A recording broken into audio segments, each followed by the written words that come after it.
One.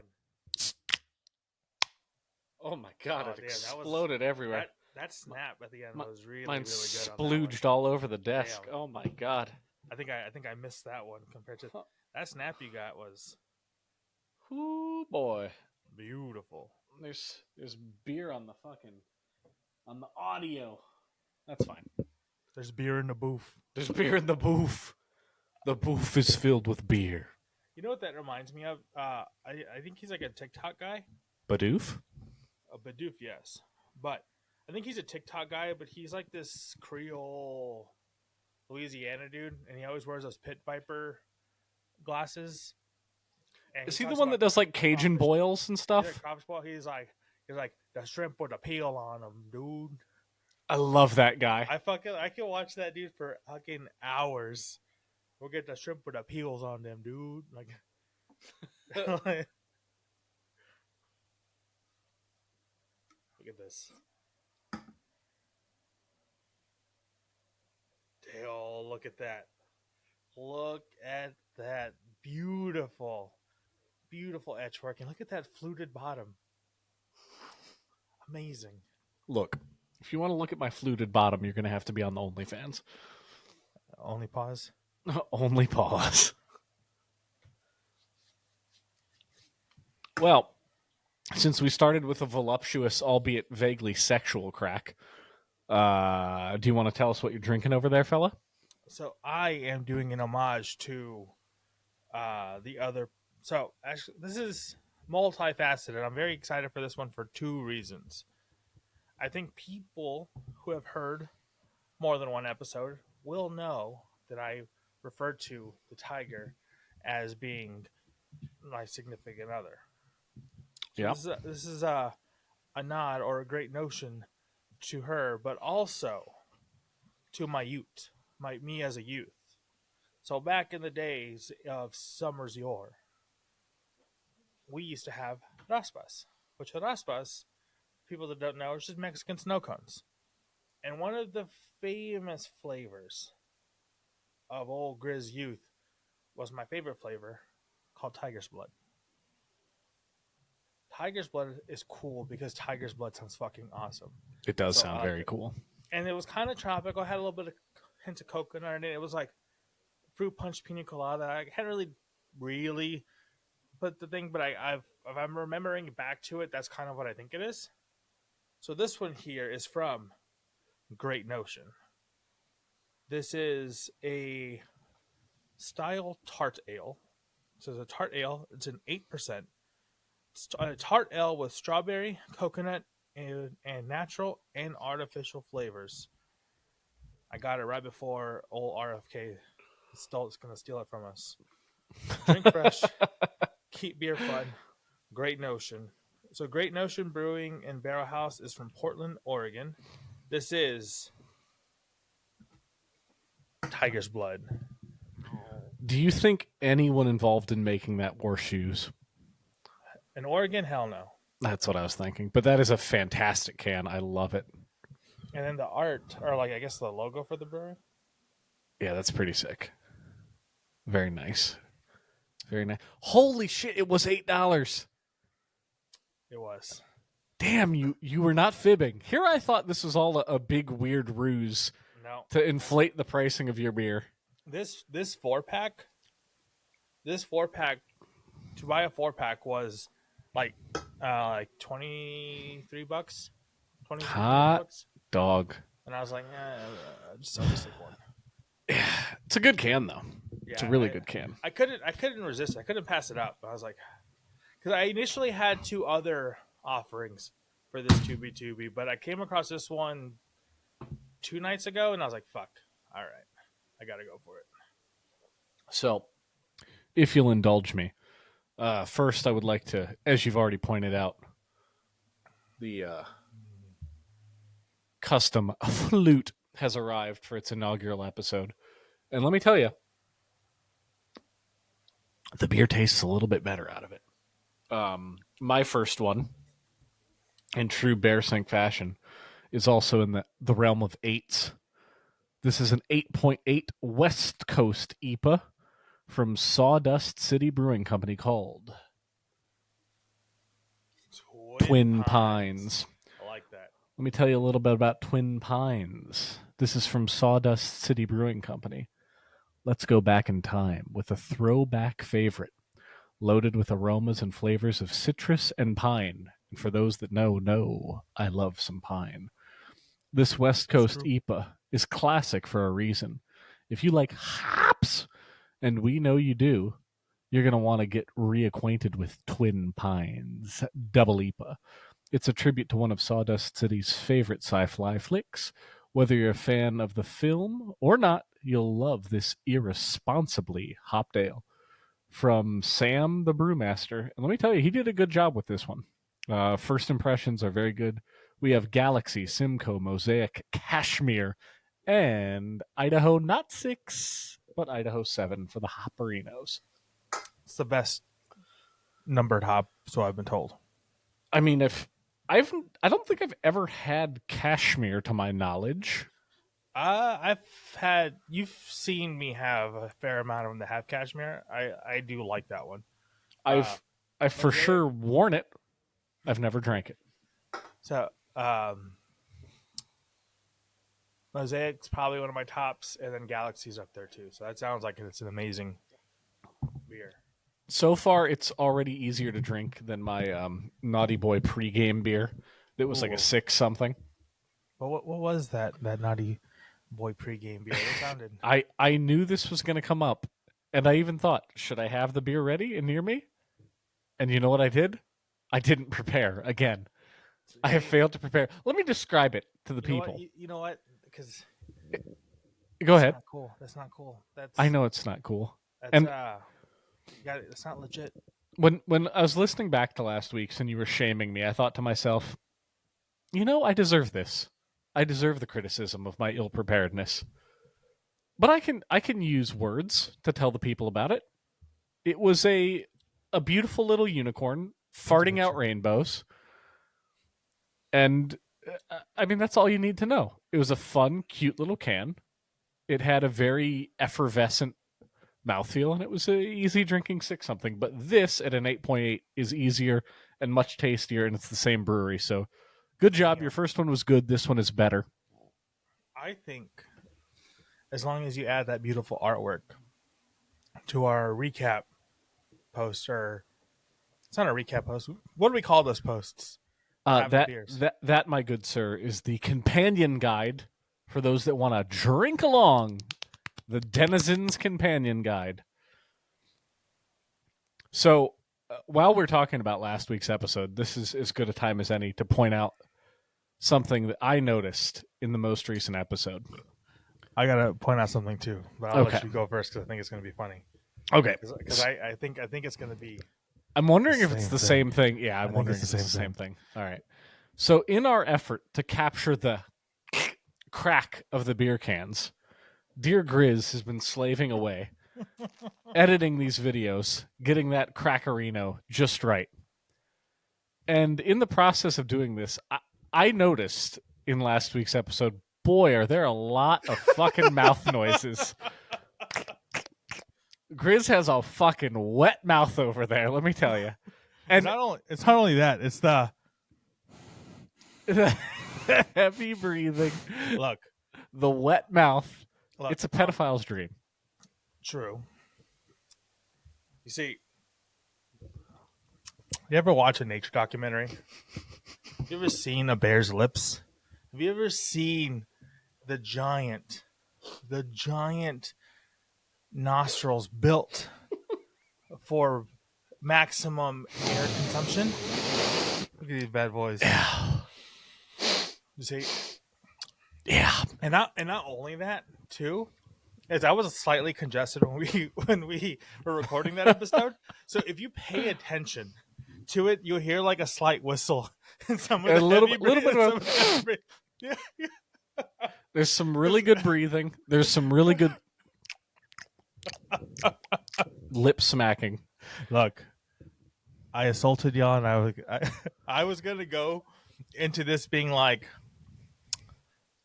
I apologize for last episode because I assaulted all of y'all tremendously.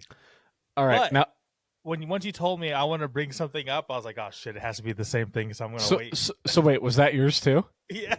Okay, so I thought that might also be yours. So I did also notice you're not the only guilty party here of a embarrassing faux pas. See what I did there?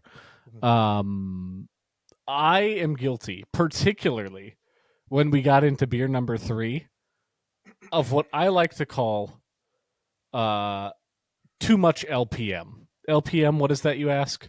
Likes per minute. I turn into a valley girl. Yeah, when was I up there when I too. So that was another thing too. I was the same way, and I was like, damn, I need to be way more cognizant of the LPM. the LPM was high, but for me, very, very high. it was rough. And I was like, am I just not thinking very much? Because I like That's what I was thinking. That's what it I was thinking. bad. Yeah, same.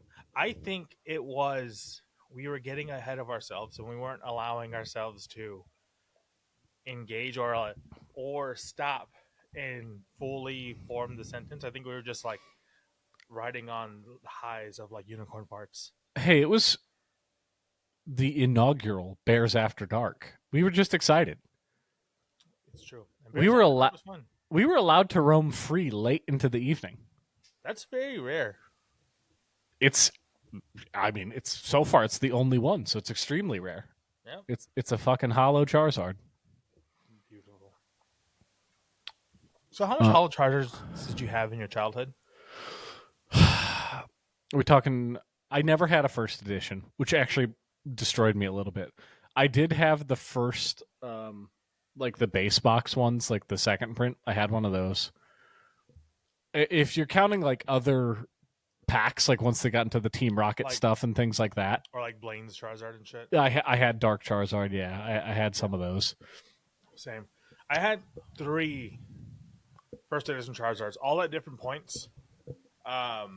One, I got in trouble, and so as punishment, I got my Pokemon cards taken away and given away. That was one time. The other time was I traded it for a Yu-Gi-Oh! Dual Game Boy Advance game. That's a good trade at the time. A Pokemon Ruby game. That's a pretty good trade at the time. Yeah. And then the last one, I think once my younger cousin, she got no, I don't know what happened to the last one. I genuinely don't know what happened to the last one. I do know that some of my Pokemon collection ended up going to my cousin. Who ultimately he gave to our younger cousin, like his younger sister and my younger cousin, because she started getting into Pokemon as well. Mm-hmm. And she's like 7 years our junior, or like 5 years my junior, 7 years his junior. So we gave it to her. Gotcha.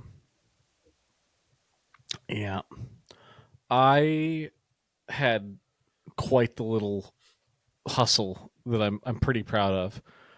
My neighbor's little sister, she had a pretty darn good collection. I remember there was a Blastoise, Big Man Blastoise. There was a I don't know if you can picture it. It was not an American one.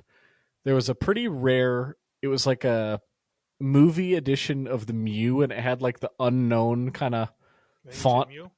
It was Ancient Mew, but it wasn't the American one. It was the Japanese one, which presumably was more rare. And it was the misprint. I'll try and find it and show it to you. It was cool looking.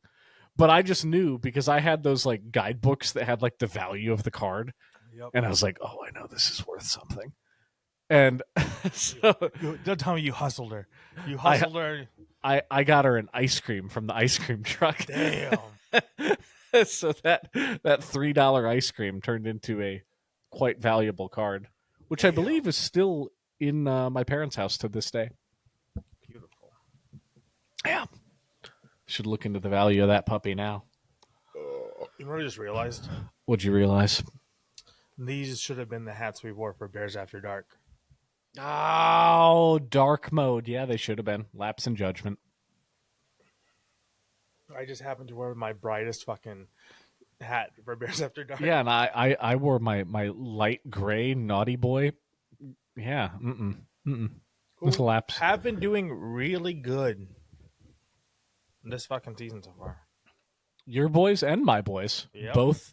Last time I checked, I think the Jays actually just dropped below the Yankees, but there was a stretch where, yeah, both the Rangers and the Jays were leading their divisions respectively. So I got to tell you, just the handle on this. Hold on, that doesn't show anyone. Just the thinness of the base of the flute, just the grip you can get around it. It's fantastic. It's like gripping an adequate hog.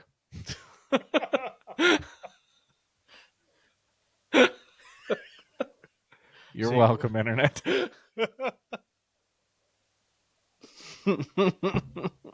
Oh shit. Okay. So great transition from hog is all right.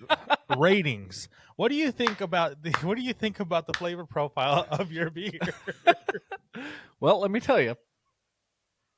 Much like adequate hogs, some people like them in their mouths. Musky? No, this is it's really good so far. It's very heavy on the pine. I feel like I'm frolicking in a forest every time I sip it. And this has become a flavor that I liked it because I think you were on the call with me the first time I ever had a pine flavored beer. That is correct. And I was like, "Oh, I think I like this." And as it has turned out, I like it and I like it a lot. And it's just magnifying at this point. Like every time I have one, I'm like, it's such a nice, I don't know what it is about it. I love it. But it also has made me like other pine flavored things. Like we have a very good gin up here from Quebec that's very pine forward. And it's delicious. Does it taste like frog legs? Probably. I see what you did there. Take that, Quebec. Just saying. It's not you, it's your home, it's your motherland. Frog legs and poutine. Anybody talk shit about poutine though? Death penalty. I eagerly await the people. Poutine. All right, we got you. No worries. We can say it. We just don't want to. It's the best way. Like my favorite is just, especially like here or like Southern Texas, to say Spanish words without the accent. Oh, I fucking love doing it. I'm sure you do. I love doing it. This is like, so I go back and forth on the pronunciation thing, right? Because certain things, it's depends on who is saying it, why they're saying it, and context. There's a whole lot of variables involved.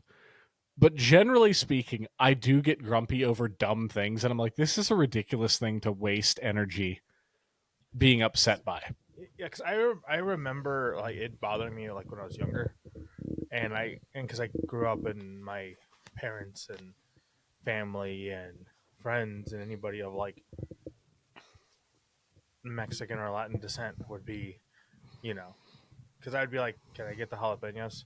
And you'd be like, you mean jalapenos? I'm like, I said nothing else with an accent. Why the fuck am I going to be like, yeah, I would like this taco and this burrito with some jalapenos? And then it's fucking stupid. I'm not going to do it. No, I'm not doing it. No. Okay, so there's a bunch of things going on. First thing that comes into my mind is, do you know how to say it correctly? So that's kind of the first hurdle. So if you do know how to say it correctly, are you saying it wrong for a joke? Because then it's fine. Like if you're trying to be funny, great, more power to you. Like but jalapenos? Yeah, jalapenos, quesadilla, like shit like that. Like if you're trying to be a dumbass, even if it doesn't land, good for you for trying something. That's fine. Yeah. And if you don't know, like, I don't begrudge anyone for like, you can't know it. Oh, likes per minute. Fuck myself. God damn it. Not even drunk yet. Okay. I'm going to catch myself every time. We'll see. You didn't catch yourself earlier. Did I do it earlier? Yeah. But was I saying I liked something intentionally? Was it about an appreciation? Or was I doing it comparatively? to the tape. We'll find out later. Yeah. So I suppose the situation where I'm most perturbed by it is where I feel like it's a flagrant disregard for the culture. And we were talking about this last episode, like food, language. Those are the two things that are like, fuck, that are intrinsically entwined with culture. So question. Going into that, when you say that's like a complete disregard for the culture, do you mean in the sense of where somebody's just being a fucking dick? Right? Yes. Or do you mean of like, it's not my culture, I don't care? No, I'm gonna say it how I try to say it. If I say it wrong, oops, who fucking cares? So like, I tried, and then like I'm not dying on this hill. I don't care.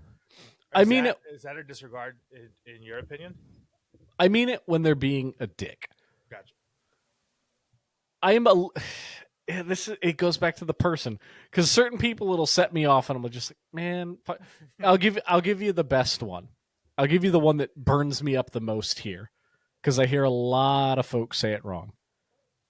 Crepe. And so I know, like, in the States we say crepe, but here people know it's crepe. Like, people know how to say it here, and they're intentionally saying it crepe. And so every time I'm like, you know how to say it. You're just kind of doing it to be a dick. Yeah. I think it'd be like,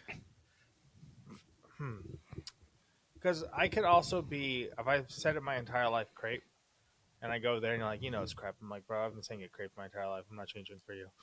You know what I mean? Like, right. But you're a Texan. True.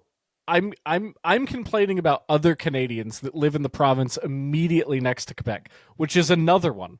A lot of people say Quebec, or like I don't know, they just say it weird. They don't say Quebec right. Croissant. Oh fuck yeah, there's another one. Croissant. Yeah, croissant. I don't know, man. I go really back and forth, because sometimes I feel like I'm the asshole for being annoyed, and I recognize that. But at the same time, have you ever heard someone like mispronounce another coworker's name and they just don't care to correct it? Yeah, so I think name things is different, right? Because I think that's a blatant disregard, and I think that one more than anything, I think is the thing. So now, if you get to a name that is like not normal regional, like in the regional sense, or like it's pretty rare and thing, and you mispronounce it, and you're like, and it's an accident, then cool, that's whatever. I think when people like start jumping down their throats because they fucked up on it, then that's when I get annoyed on the other side. Yeah. Because I see that a fucking lot, especially here, like South Texas and stuff.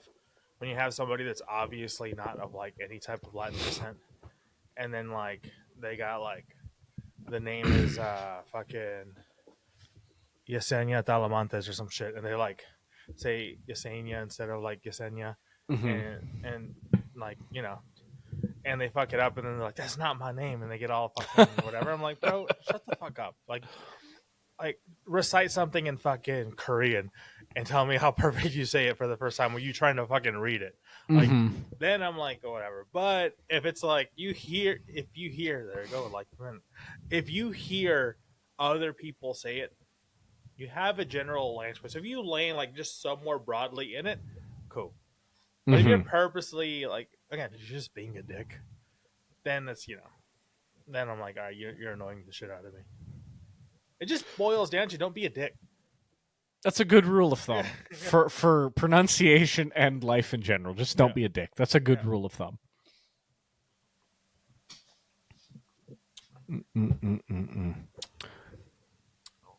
So, oops.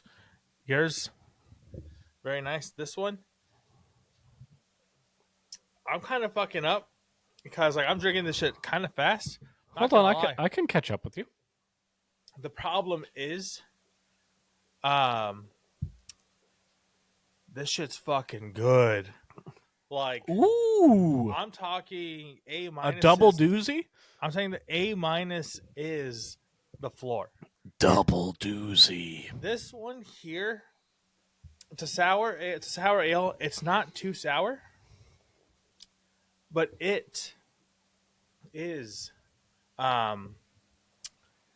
it tastes very much like the tiger but raspas. Like, so it's Interesting. nostalgic. Like, I am kicking myself in the ass for not buying the 4-pack now. I'm 1000% kicking myself in the ass for not getting the 4-pack. What are the odds of you finding it again? So, I I was at a HEB in Waxahachie because that's the closest one to me, and they had it there, and I saw a couple 4-packs. I'll probably go back and get it, which is funny because I went to see some old Grizz kin yesterday and today. Mm-hmm. They're in from the hometown of San Antonio and my parents' hometown of Corpus Christi, and they were reading the map.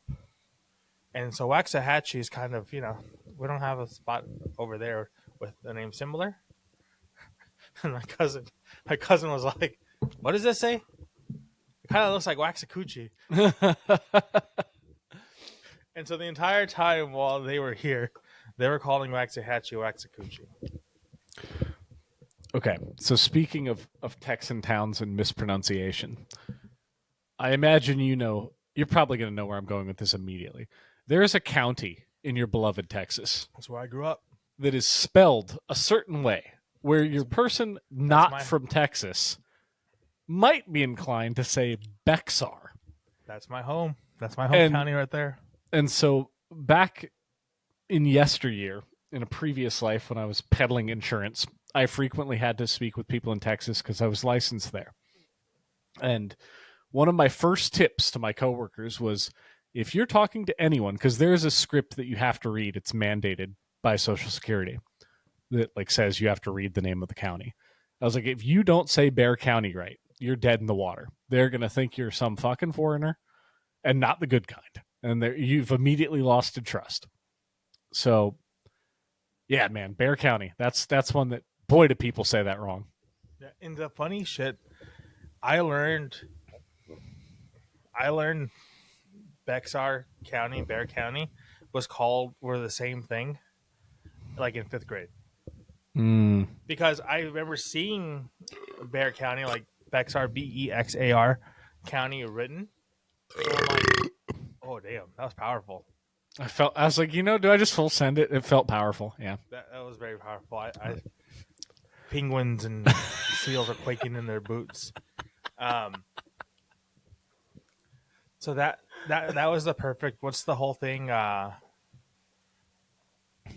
What's the thing for bears, for polar bears? Like if it's white, like say goodnight or some shit like that. Was it if it's black, fight back? If it's brown, lie down. If it's white, say goodnight or some shit. Yeah, right? that seems right. That's why they say that. That book is powerful. Yeah. So 5th grade, I would see Bear County written down. Bexar, Bexar, and I was like, that's where I live. And then I would see I would see Bexar County. I'm like, okay, whatever. But I would hear Bear County on the news and stuff like that because my parents would put on the news in the morning for the traffic updates and everything. So they talk about Bear County, and I'm like, oh, Bear County is where I live. And then we had to do a autobiography on ourselves because we were doing a autobiography on members of that were in the Alamo. I got Davy Crockett.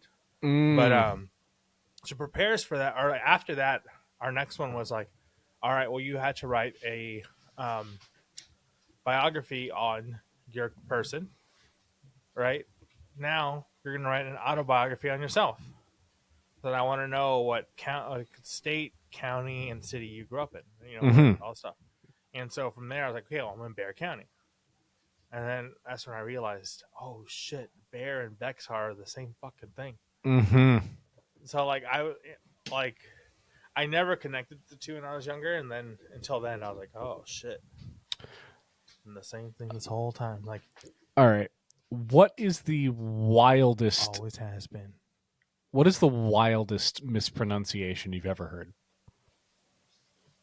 If you can't, in general, and open to anything, and I'll give you mine while you're thinking of yours. So there is a king in Hawaii that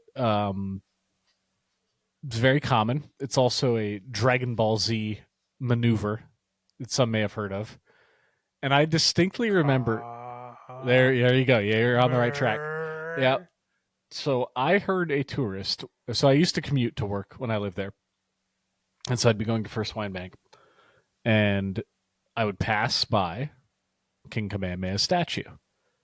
And I distinctly remember hearing a tourist go, "Oh, Kamehameha." And I was like, how the fuck did you say that so wrong? Like, that's impressively wrong. I never would have even thought to try say that. So wrong. That sounds very Midwest, too. Kamehameha. King Kamehameha. Like, how the fuck do you butcher a word that badly? So that for me, like, every now and again I think of that. I'll be doing chores, I'll be petting one of the dogs, I'll be just mindlessly doing something at work, and I'm like, fucking Kamehameha, what a guy. What an absolute lad. Oh, fuck, goddamn. All right, you're not allowed to bully me this week because this is an innocent need to leave the desk. What happened? This is not ill preparedness. What is it? This is me wanting my second beer, which I have, by the way. Not only do I have it, I had a thing of ice to keep it chilled, just to prove that I was ready. And I'm not going to show you the full thing yet. I'm going to show you the back. But I forgot Bottle opener. bottles are not cans. So I need to go grab a bottle opener. So here's the thing. Real quick, and feel free to say no. So I drank my first beer very, very quickly. Mm-hmm. Is it not kosher to have a third? I think we have to have a third. All right, so we're going to take a brief intermission. And you go get a can opener in your third. Yeah. Run back. I'll keep them. I'll keep the seats warm. Okay. You get back, and then you come back, and then I'll go get my third. Okay. All right. Here's what I want you to do for the people. I want you to serenade them with those beautiful Grizz lungs. I want you to do your best version of what's a good song? What do we not have to pay copyright for? What's open source these days? Give them your best. You know what? Dealer's choice.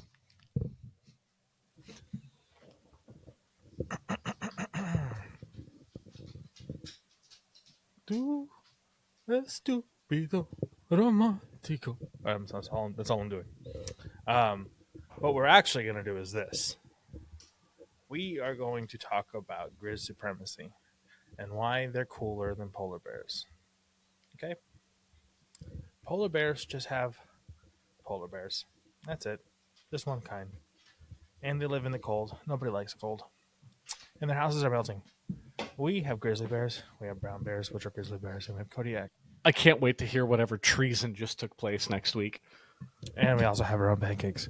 Anyways, I was talking about Grizz supremacy. I was making a case for Grizz supremacy and why they're the best bear. So I want you to counterpoint it while I'm gone as why polar bears are the best bears. Ready, set, go. All right. So here's the deal. I don't like being told what to do. So instead of telling you why polar bears are superior to grizzly bears, which you already know they are, I instead am going to use this time to remind you that in your communities, you probably have animal shelters. I highly recommend going to them. If you have time, volunteer at them. Donate if you can. Please don't bring things like blankets because they get wasted unless you know with certainty it's a dog that's going to be adopted out in the near future, because generally those just get tossed out. So things that are useful are treats, money, food.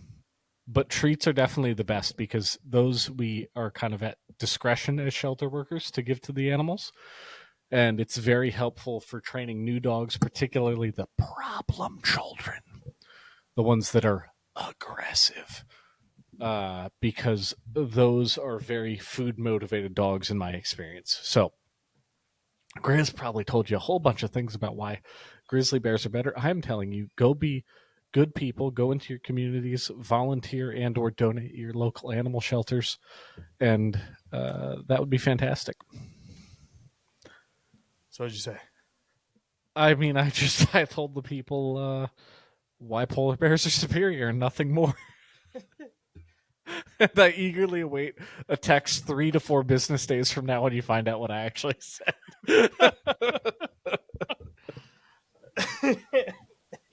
Oh shit. Okay. But I had a good time. All As right. long as you had a good time.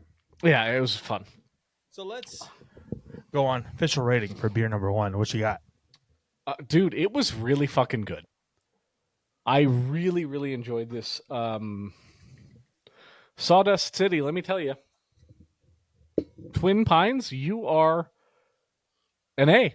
You're just straight up an A. It was really, really good. For an 8.8, it was shockingly easy to drink. Like, I enjoyed every second of it. And the pine notes are just molto bene.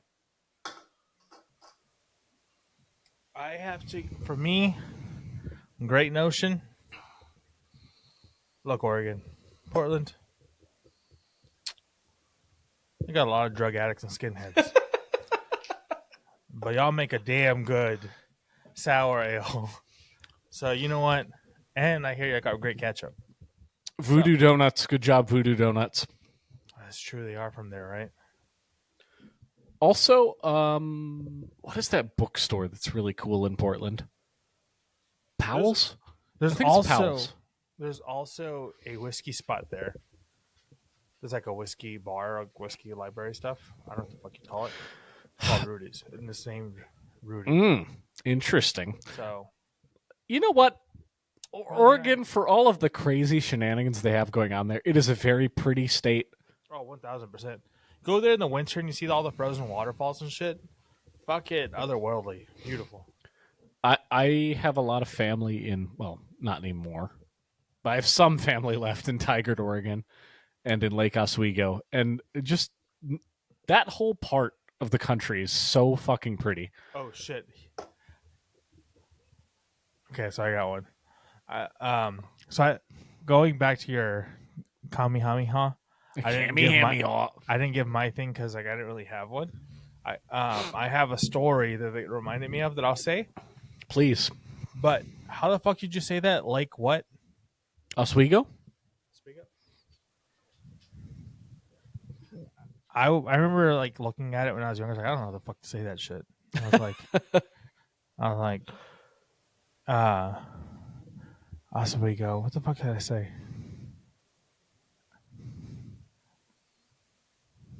I don't even fucking remember, but it definitely was not that. For damn sure, it was nowhere close to that. I remember one time I had a friend come out from Hawaii to where I grew up. So we passed by my high school, which is Patuxent High School, and they just looked at it like it might as well have been written in kanji. Like they were so confused by that word. And to me, when I look at it, I'm like, I don't know how else you would say Patuxent, Patuxent. Like how else would you say that word? But there's just a lot of letters that you're not encountering very often in Hawaiian, so I get it. I could see that, or even like Papado here, like in Louisiana, it's like Papadukes. Oh, right? Sure. Deaux or some whatever, right? But yeah, French is tricky for people. Yeah, so I can see that. Ooh, speaking of Louisiana, another thing. I'm just giving pro tips for people all the time. Don't call things in Louisiana counties, you godless heathens. They're parishes. You're welcome. And you'll be taxed to death there, even if you die. Anyways. So mine, I actually A+. This is A+ territory. Good job, Tiger's Blood. Tiger's Blood A+. Fucking like I'm regretting the fact that I didn't get the 4-pack. I'm a fucking moron for not doing it. But the story before we get to the second beer, that this mispronunciation goes. And the thing is that this happened to me in kindergarten, and it's just one of those core memories that I remember always from this. I've told the story to friends because it just bless you. Salute. It's the pine beer that Gazoon died. Bro, don't sneeze again. I'm out of languages. I'm finding it. Okay. Going back. This is a core memory to me. I remember being in kindergarten in old San Antonio. And in my class, there was 2 Joses. One was tall as shit, and he was my friend. And the other one was shorter. And he only spoke Spanish, and he was just learning English. Well, we were learning our colors. Right? Mm-hmm. And so we were all sitting around in a circle around our teacher. Miss Talamantes, if you hear this, you're a real one. Anyways. I hope one of your childhood teachers is listening. That would make me so much happier than any of the random countries. Like if we just got like a DM on the business account from a teacher from elementary school. It's just like, when you were fucking around in 4th grade, I knew you were going to be the host of a mediocre podcast one day. That would be so much better than the Kazakhstan subscriber. It's true. Sorry, Kazakhstan. You're a great subscriber. Don't leave us, Kazakhstan. Don't leave us, Kazakhstan. So we were sitting around in the circle. She had just colors, circles scribbled in, and we were like, "What color is this?" And we'd raise our hand eagerly and say the color because we fucking need these colors. Jose, the student, just learning English. The color purple pops up. Everybody raises their hand because purple's a good color. It's a combination of colors. It's a powerful color, right? One of my favorite teams is purple. Now, she points to said purple. All the kids' hands shooting in the air, eagerly was hoping to get called on. Miss Talamantes scans the room, lands on the little Jose, says, "Jose, what color is this?" And he says, purple? And everybody in the class just started busting out laughing.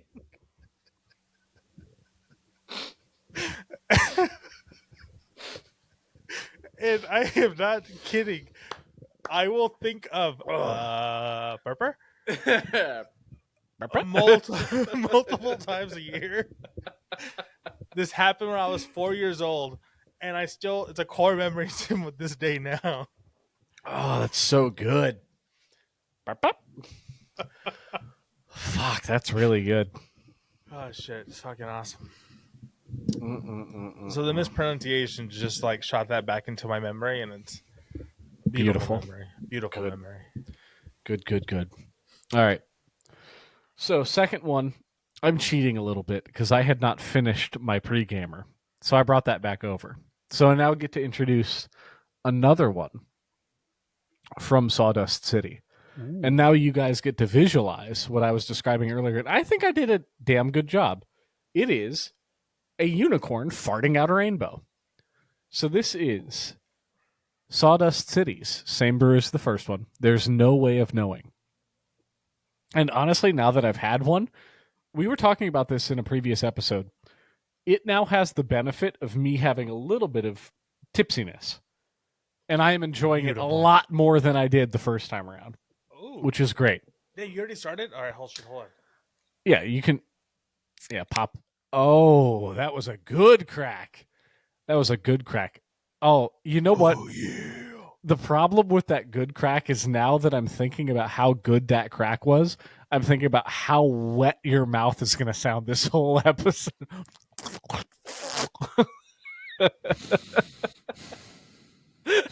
All right, that's too powerful. All right, so Sawdust City Brewing Company. By the way, did you see that one of the brewing companies from our previous... Why did I forget what it's called now when I named it? The thing that we put out that shows the drink along. The Fight Companion? Not the companion guy. There we go. Oh, there you go. Okay. Fight Companion. Yes, the Fight Companion. One of the breweries gave us a little shouty out and liked our shit. So Parsons Brewery, thank you very much. We appreciate that. Unlike Budweiser that just sponsors us. Fuck you, Budweiser. Yeah, we have. That's why that's why you haven't seen it again. Haven't said nothing. Haven't gave us any shitty beer. Yeah, I said it. Yeah, I said it. That's probably why they haven't said anything, to be honest. We were just really mean. And I think we both called it piss water. All right, so Sawdust City Brewing Company, the opposite of piss water. So far, 2 for 2. As Old Man Winter begrudgingly releases his icy grip, Sweet Lady Spring swoops in and softly serenades us. What does this softly. What does this new season bring? What does the future hold? Really, there's no way of knowing. With sparkling effervescence of a warm day and flowery aromas of fresh citrus, there's no way of knowing. Brings us all we love about spring. Bright and breezy, it's the perfect accompaniment to new beginnings. Go outside and enjoy. Brewmaster Sam and your farting rainbow unicorn, let me tell you, it's pretty damn good. Sam, you one damn of a man. You are indeed. Twin Pines, hold on. Let me see if Sam was involved in Twin Pines. He was. Okay, Sam, you fucking knocked it out of the park with Twin Pines. Farting Unicorn, a.k.a. There's No Way of Knowing. That's a solid double. Like, they're both good. They're both good. My watch just told me to remember to walk 90 steps this hour. It's not happening. What do you have yours set to for the day? Like, what's your count? 15K. 15K. Interesting. So I have mine. I should up mine because I have mine set to 10K, but my average is like 16. So I have mine set for 15 and I always fail. I only hit it like once or twice a week. I average around 11 to 10, 11 to 12. Unless like early in the week, one of my days is just like strictly like desk work. Mm-hmm. And so like that day I'm like 5,000. So I have certain things that I have to do every day. The floor, like the absolute minimum I can get away with existing, unless I'm going to like kill all my animals, is about 8,000. Because my morning chores, going out to feed the horses, coming back, making their food, going out, giving them their food, that whole thing with the horses in the morning is 2,000. Pretty much on the nose. It's uncanny. Like it's almost exactly 2,000 steps. So that's like before 6 a.m. I'm at 2,000. Then I do shit with the dogs. That gets me to 3,000. So that's every day I'm pretty much at 3,000 before I do any just existing. If it's a work day, work is very consistently 10. So that gets me to 13. And so we haven't worked out at all. And then if it's an off day, on off days, I like to try and take the dogs for a walk, and I try and go at like about a 5K. So like we're at 5,000 with that. So my floor is right around 8-9. Like it would be impossible for me to not get that. And then, if I work out or if I want to do a walk or a run or something, then, we start creeping up there. So, yeah. Damn. So we're gonna the transition to the second beer. All that walking, you know what you need? Beer? Walk, shoes, and beer. Perfectly. We're going to have a second offering from a shoe beer. Oh. From good old Boston, Mass. In Windsor, Vermont. We have Clown Shoes. Back again. Clown Shoes has returned. I was going to say, those seem like oddly familiar towns. This is called, and it's perfect for the can you're drinking now. Rainbows Are Real. Mm-hmm. Rainbows Are Real hazy IPA. Hazy. This hazy IPA has beta-alanine. Now, beta-pinene. I don't know if I've never heard of that shit before. Beta-pinene, linalool, and natural flavors. I don't know what the fuck that is. I don't know how I feel about any of that, man. This is bright floral, brewed and canned by Clown Shoes Beer. It's excuse me. This Bless says employee. Okay, whatever. Clown Shoes Beer. All right. Employee owned. Fuck you, employee owned. I support you, Clown Shoes. That is great that you're employee owned.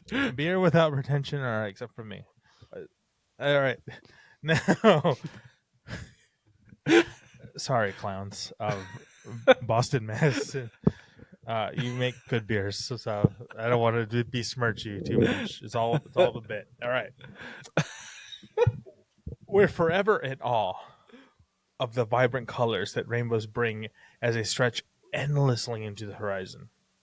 Can anyone comprehend this natural wonder? Okay. Ponder that while you enjoy this hazy IPA bursting with fresh floral aromas from a lively hop blend featuring Azeka. Never heard of that fucking one. Damn. Citra, my favorite. Mosaic, up there, top 3. And from the terpene linalool, derived from natural botanical sources. I don't know what the fuck linalool is, but I'm excited about it. So rainbows are real. We know they come out of unicorn butts. You know, I don't feel like either of us are smart enough to drink that beer, but I would still try it. There's a lot of big words on that can. Okay. I get no florals from this so far. I'm hoping maybe later into it I get absolutely no florals, which admittedly I'm not a huge floral guy, so this is Not missing out. This is a very easy drinker. I get Good. heavy Citra and Mosaic in this. It's very pleasant. I'm liking this a lot, but I'm just being honest. Not much florals. I don't know how real this rainbow is if there's no florals. But let's appreciate the color coordinations of my cans. So I have. First of all, I like Clown Shoes. Yeah, I appreciate them for their beer last week. I like that the employee owned thing's great, but that Tiger can just, if this was a match, it's not close. And that's the thing too, because like I completely agree.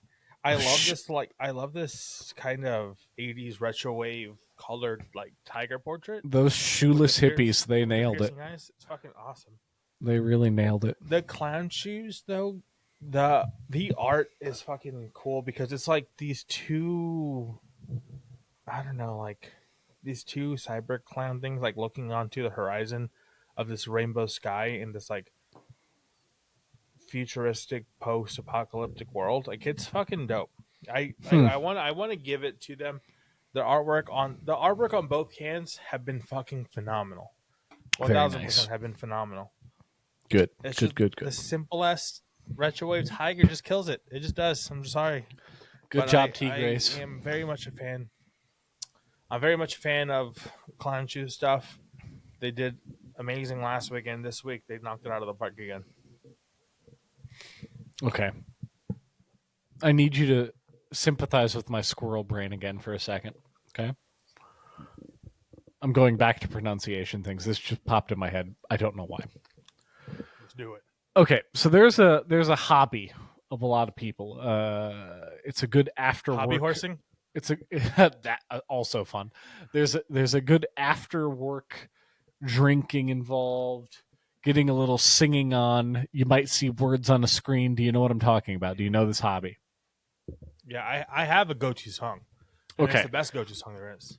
So, I want to hear what that is in a second. I'm very curious.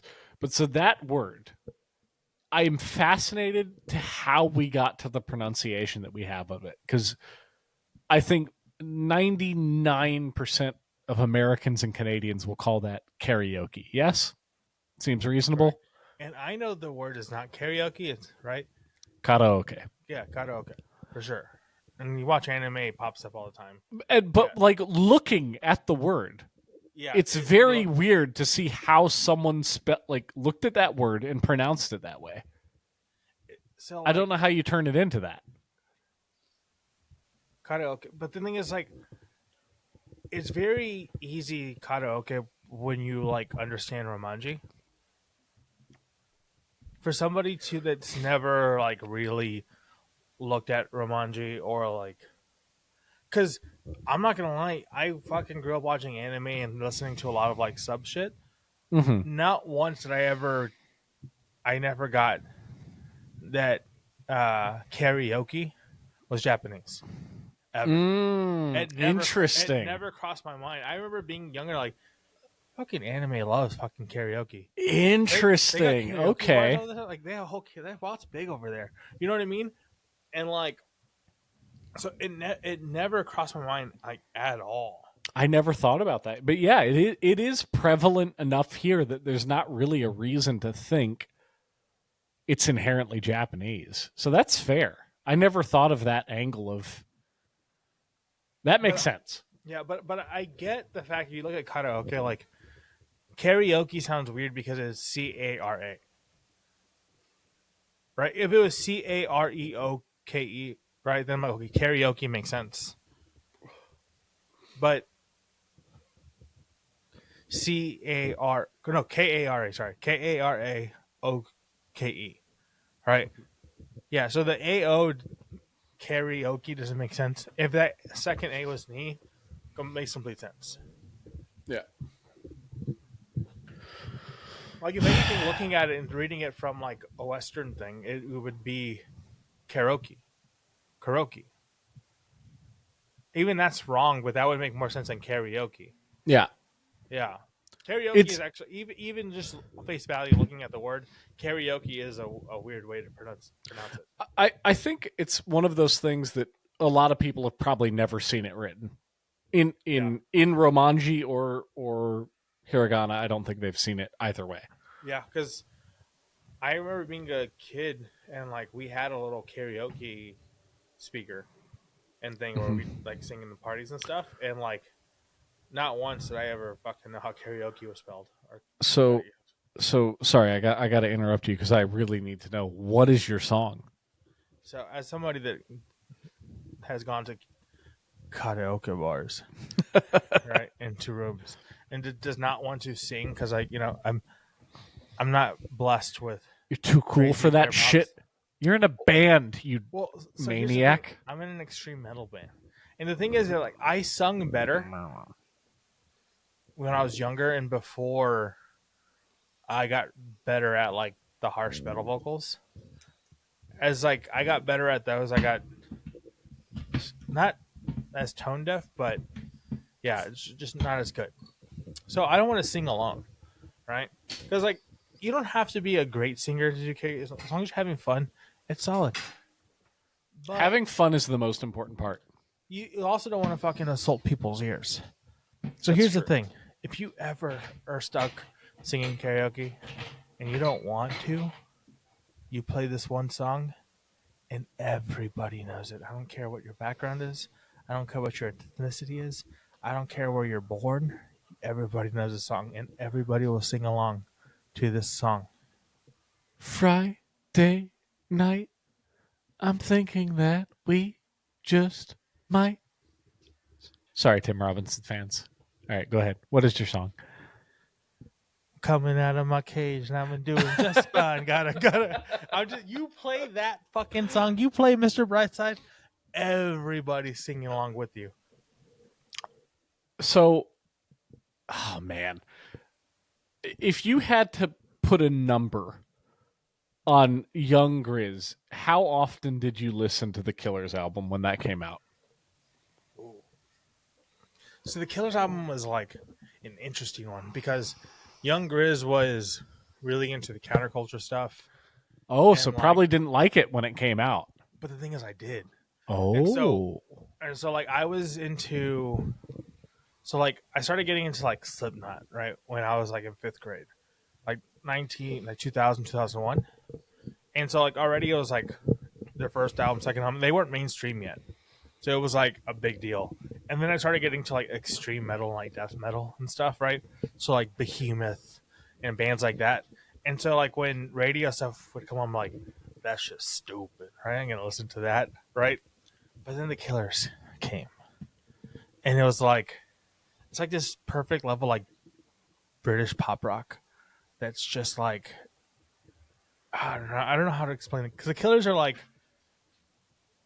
it's not contemporary. Because what were they? Because the rock, there's like pop aspects to it. it's a little contemporary. Like it's just fucking great. Mm-hmm.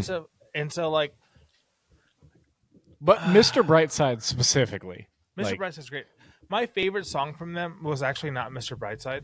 I loved the wordplay in Mr. Brightside. It made me really like the song. But my favorite song from them, and still to this day, my favorite song from them around that era was "Somebody Told Me."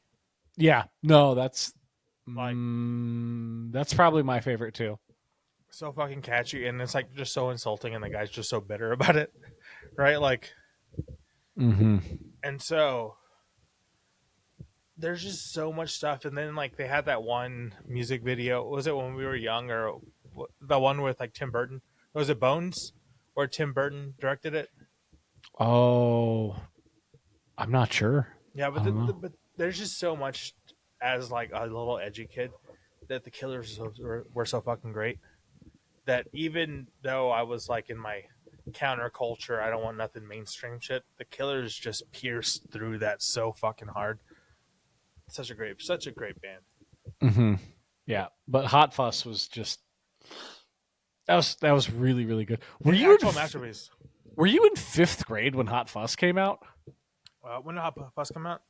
I don't think I was. Like, because I was in high school and I didn't think I was that much older than you. I'm only 3 years older than you, right? Yeah, 2004. No, I was in middle school. Okay. All right. So Yeah, so I was in 8th grade when Hot Fuss came out. so I'm thinking of 5th grade me because I don't know if this might be right on the cusp of where you might not know what I'm talking about. I'm hoping you do. So there was a stretch where there's this thing where they basically had these Ponzi schemes where you signed up for getting CDs sent to your house and you get like 15 for like $1. And then if you didn't cancel it, like every CD thereafter was like full price, like $25 a CD. God damn. Yeah, it was steep, and a lot of people would forget to cancel, so that's how they made their money. But they would actually let you cancel, like after. So you could just get like a ton of CDs for $1, and it was legit. So I remember I did this in 5th grade. I got all these CDs. And one of them was Chumbawamba. Do you know about Chumbawamba? She drinks a whiskey drink. She drinks a vodka drink. She sings songs that remind her. Pissing the night away. That shit. Tub Thumper was so fucking great. That was 5th grade Ice Papa running around tub thumping. You know what I remember? Because so my I don't know if it was my uncle, I think my mom too. I remember the Chumbo. Wasn't there an album? And I may be wrong in this, and I may be completely misrepresenting this.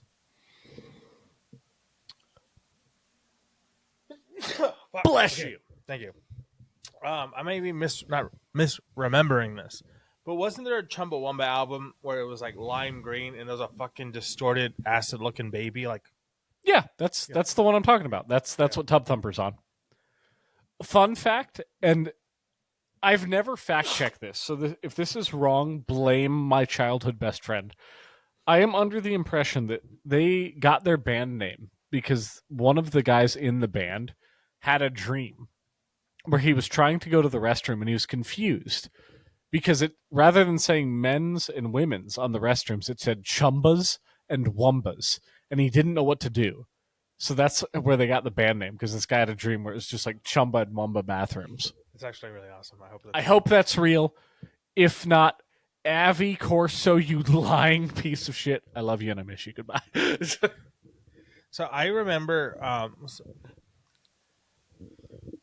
with that album, the other album I remember was like this really pierced up alternative girl that looked like she should be singing in Tattoo.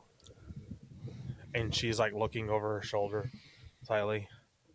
And it was Godsmack, and it had that Orange Sun CD. I remember in the CD collection, that Chumbawamba album was right next to that album cover of like my uncle and my mom or whoever I'm remembering. And so I always put those albums together, and both those albums are great. But for me, old 5th grade, I was really growing up. I was really, really, really, really, really into Texas, mainly Houston, but like Texas rap. right? Especially like Texas, like Mexican rap. So like Juan Gotti, SPM, who's like kind of R. Kelly-ish. So like there's some controversy there, but a lot of albums there of my childhood that I still listen to. You know, and then like Zero, just a lot of guys like that in there. I listen to that, and then like Eminem and just things, and then a lot of '80s rock and metal. But and then in my 5th grade, I listened to Slipknot for the first time, and their first album, they had a song called "Surfacing," and I was like right at the edge of like I started skateboarding and stuff and skating. And I remember these dudes in masks just screaming. And servicing the chorus is, fuck it all, fuck this world, and fuck everything that you stand for. Don't belong, don't exist, don't give a shit, don't ever judge me. 5th grade me was like, whoa, this is, oh, fuck. You know what I mean? Like, and it's just so heavy and angry, and people are just, and it's like yelling, like, that's like all the profanity and all the like just like I don't give a fuck about anything, fuck everything. I was like, this right here is the fucking way. This is the fucking future. And so I remember just like having my Walkman, my CD player inside my hoodie, and just listening to that album, and just skating down like the neighborhoods and the alleys and shit, and just blaring that shit. That was my fucking loved it, loved every bit of it. Yeah. Oh man. Okay, what was the first like album you remember like in your first car? Like really just like going down the road and just cranking it. I'm so glad you said first car instead of not first album that you owned and remembered. No. But because my first one I owned was a demo and it's embarrassing. Or actually I fucking love it still, but it's funny. But in my car, I will say it would have to be the one I would be blaring was probably and this is kind of niche. They're like mainstream and extreme metal, but not in general public. The Black Dahlia Murder is my favorite band of all time. Interesting. Their album Nocturnal came out in 2007, so it was like right before I got my car and stuff. But I was still listening to the album religiously, so it was that album specifically. It's a 10-track album. It's only like 30 to 35 minutes, and I probably listened to it 10,000 to not 20,000 times. Oh man! And like the first year in my car, that's the only CD that lived in my car, and it was just that every single time. It literally shaped my teens going into my 20s, and even like the way I started like writing music. It's an insanely like pivotal album for me. That's a really good one. For me it was definitely right around the time I got my license. Mos Def put out his second album, and it's a damn good album. It was like it was a departure from Black on Both Sides. Like it wasn't as hip hop. Like there was a little more like rock. There was a little more edge to it. There's some jazz in it. But there's a song on that. I think it was like, I don't know. It was maybe the 6th track. It's called Blue Blue Jack, and it just had this really like hard bluesy like. It had just this fantastic bass line, and I would like listen to that song on repeat forever. Well, what was that album? That's the album. Okay, am I remembering wrong? Was that album the album where it's like the bandana in the head, and he's kind of like this or some shit? He's like, yeah, it's that one. It's like Dangerous Views or like Most Dangerous or some shit. Like it's something dangerous, isn't it? What, the album? Yeah, it's called The New Danger. Okay, I was close. Yeah, but it was man, that was so good. Like Black on Both Sides was also really good, and I got that too. But that album, it was right. Like it was, I think it came out the month I got my driver's license, and I fucking loved it.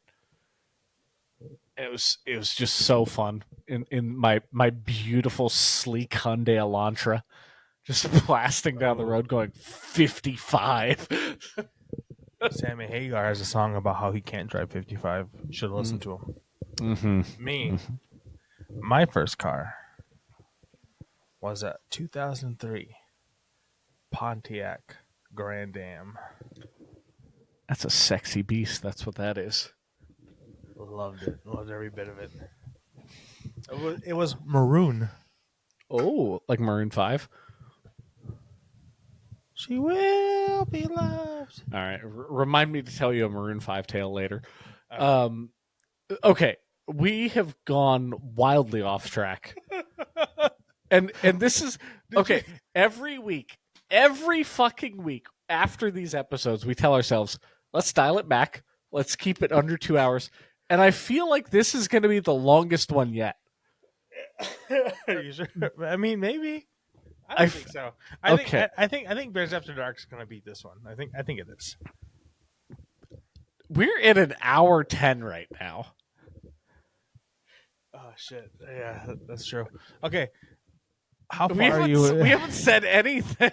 Like this is the preamble. We're still preambling for an hour. I don't know. Oh. I'm finished with my second one. I'm Me gone. too. It's done. Yeah, it's done. Oh my god! Did that catch? Did you see that? I heard the hit, and I heard so my coaster is a hockey puck. Oh damn, that's beautiful. It's not a coaster. It's just a hockey puck that services as a coaster, and so it had suctioned itself onto the bottom of it. And I'm really lucky because my table is glass. God damn. Okay. So first one was beer. Yeah, first one was definitely an A. Really, really good. The second one from the same brewery now has the benefit of the first beer massaging me, getting me all amped up and ready for this. So what probably would have been like a C earlier is now a B+. So Farting Unicorn, there's no way of knowing. I really enjoyed it. I'm having a good time. So for me, Great Notion, Tiger's Blood, A fucking plus. Ooh, beautiful it's A plus. That's a sexy little beer. Clown Shoes, Rainbows Are Real, B plus. I do think, and I apologize, Clown Shoes, you might have had an A minus, but you have the mishap of fate. So do not blame me, blame God. Mm-hmm. For making you go second. Because following the absolute heavy hitter that is this Tiger's Blood, it kind of dampens you a little bit. I'm sorry. Womp womp womp. But you're a B plus. I could see you being, if somebody argued with you being an A minus, I would say like, yeah, fucking heard. Smart. I agree. Mm-hmm. But you're a solid B plus for me. And if you hear this, remember C is just a good beer. Amazing. So that's true. You're C isn't bad. Beer. Yeah, that's a good beer. Good beer. I enjoy you. If I see you, I'm gonna order you, but I'm not going to. Clown Shoes, B plus. You're an above average beer. It's fucking great. This Rainbows Are Real, solid beer. If I see it, I'll get it, and I'll be totally happy drinking it. Like perfect thing, how C's are good beers. Last night, I was at this super cool putt-putt place. I was drinking El Chingon over there.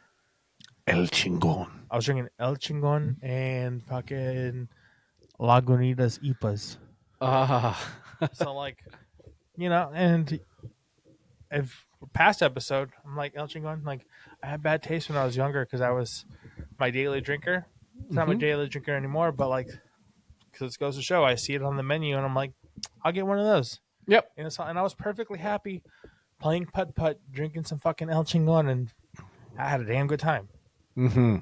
So that gives you an idea. Clown Shoes, Rainbows Are Real, immensely better than El Chingon. Nice. It is what it Very, is. very nice. All right. You want to do your third one first? You want me to take it? I'll do it because I think you went first. I think so. So here, right here. I could have got a new one. Wait, are you doing a new one? I'm doing a new one. Oh, shit. What's your percentage? Uno momento, por favor. Yeah. 8.5. All right. I will let you do this choice. Do you want me to be unprepared? Okay. Here's the thing. Should I do an old one that is stronger than your 8.5? Or should I do a new one that's weaker than your 8.5? Is your stronger one Juice Force? It's not Juice Force. But it was the last episode and it was fucking delicious. But I bought a 4-pack of it. So wait, you've done 2 new ones already. True. But I've done 3 new ones. Go get a new one. All right, fucking get a new one. Do you want me to wait for you before I pour this? I can entertain them again. Entertain them? All right. Okay. So tell them why. Make the case why Wedding Singer is the best Adam Sandler movie. Okay. So I'm not going to do that because I don't think it's the best Adam Sandler movie at all. Here's what I'm going to do. I'm going to remind you again. Animal shelters, they can use help. Again, you can volunteer. You can donate. One, both, either. All helpful. There are puppers out there. There are kitties out there that have fallen on hard times, and your support is welcome and needed. So, what I will tell you is here's the benefit to you, a human walking into an animal shelter. You're going to go in there. You're going to see some puppies. You're going to see some kitties. They're going to be adorable. They're going to make your heart melt. You're going to say, oh my God, I want to take this home. Maybe you will. Maybe you want to adopt. That's even better. If you have the means and the time and the money and all the things that are appropriate for bringing a free little critter into your home. But if you don't, just spending time with an animal that, by and large, sits in a very small cage all day, alone, just having a little friend, a little human companionship, it makes a world of difference. So, that is why The Wedding Singer is the best Adam Sandler movie. I don't believe that's what you're talking about. But I cannot wait for the text I'm going to get in 3 to 4 business days. All right. I'm going to go first because I want to drink this. Okay. So, this here, I think this might be my first bottle since we've been doing this. I think so.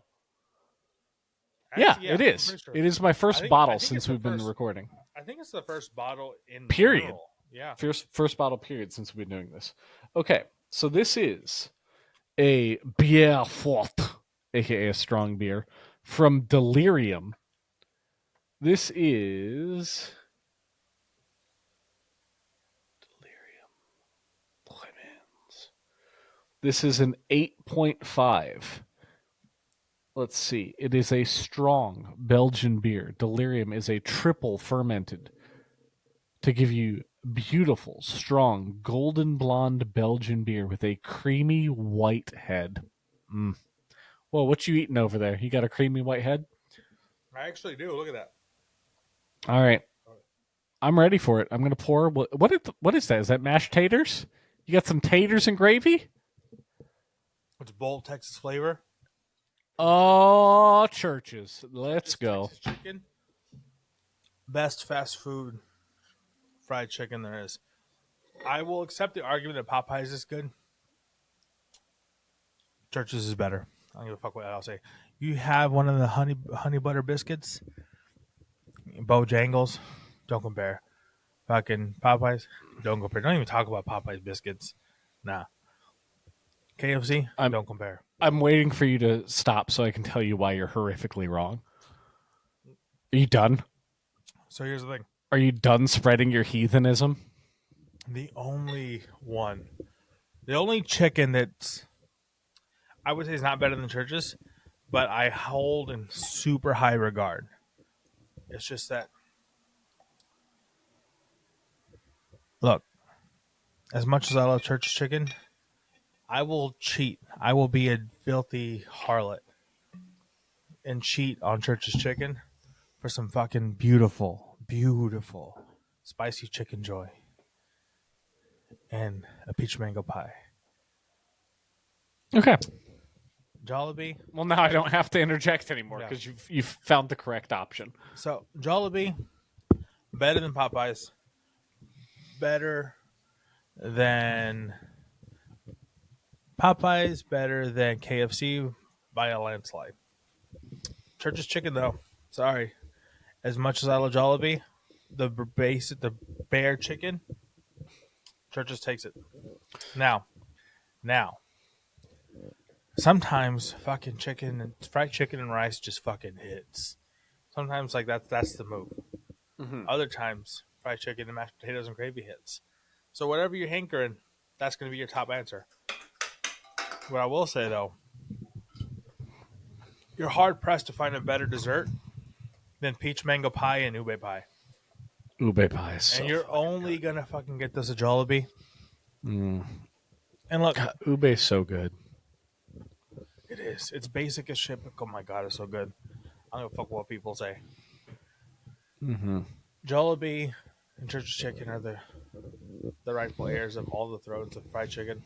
Now, the only place that's better than both of them, it's not a national chain. There's 2 locations in Dallas. When you come to Old Friedelman, we'll go.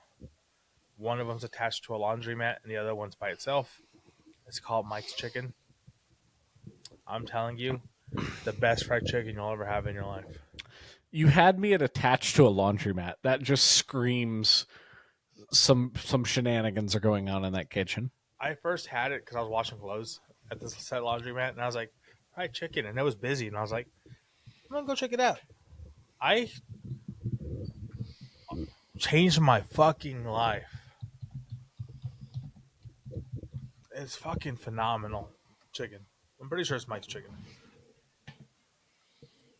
Okay, so we have I don't think you have it in the States. Do you have Mary Brown's down there? No, don't think so. Okay.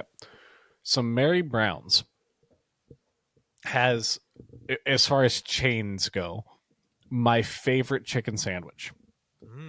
It is a Korean barbecue chicken sandwich. I just looked it up because this is the description. So this is their boy. That was a good crack. This is called their K Crunch. It has a whole Canada grade A chicken breast, carefully coated in a soy garlic glaze, which sits atop a spicy coleslaw, tangy pickles, and topped with crunchy fried onion bits and a spicy mayo on a premium brioche bun.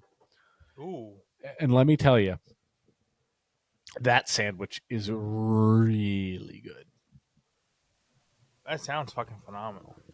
Yeah, it is. But yeah, my place would be Jollibee for sure. Yeah, Jollibee's up there. They have one Jollibee here in Plano, which is like a north suburb of Dallas, and they're making, and it's built already, and it's just not open yet here in the heart of like East Dallas. Another Jollibee, I'm telling you, like I drove by the unopened one yesterday, and I fucking like exclaimed in excitement, and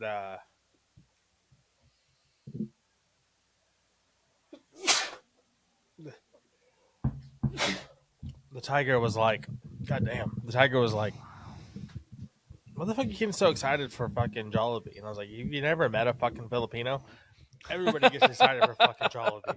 Jollibee's amazing. What are you talking about? Yeah. No, it's very good. It's one of the top fast food chains in my opinion. You eat a spicy chicken joy? Look, I can get why people here would not like sweet spaghetti. You pair that sweet spaghetti with a spicy chicken joy, and you tell me that it's not good, I'm fucking fighting you. Straight up. It's wrong to not. It's not right. Speaking of Pinoy fast food, have you ever been to a Red Ribbon? The bakery? Yes, but like not enough to where I can say like, oh, I've had all these things and it's great. But yes, I have. If you live anywhere near one, I think they're mainly in like California and like New York kind of area. If you have access to one and you have not had their halo halo, like that is one of the best like fast food desserts out there. It's so good. So good. All right. So we're 3 in now. Do we want to try and organize ourselves here for a bit, or is this just free form? Is this just jazz episode? You know.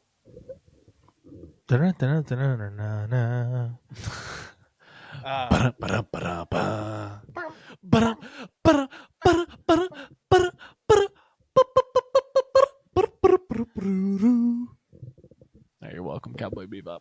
Hell yeah. Did you watch Lazarus yet? I have not. I haven't watched shit lately. Honestly, I haven't. I haven't watched a TV thing or anything in like since last episode. To be honest. Okay. When you have 25 minutes, please watch Lazarus. It had such a high nostalgia factor. Mappa knocked it out of the park with the animation. Like, it's so good. It looks really good. Bless you in advance. Do I need to call the plague doctor? Are you dying or is this allergies? It's allergies, but I think I'm dying. Okay.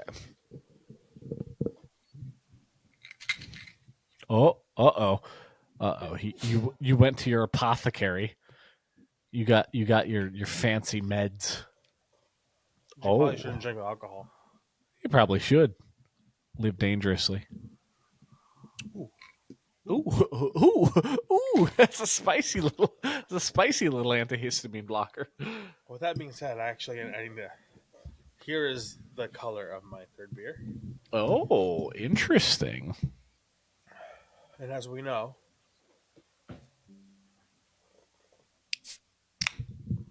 12 plus 12 equals 15. There we go.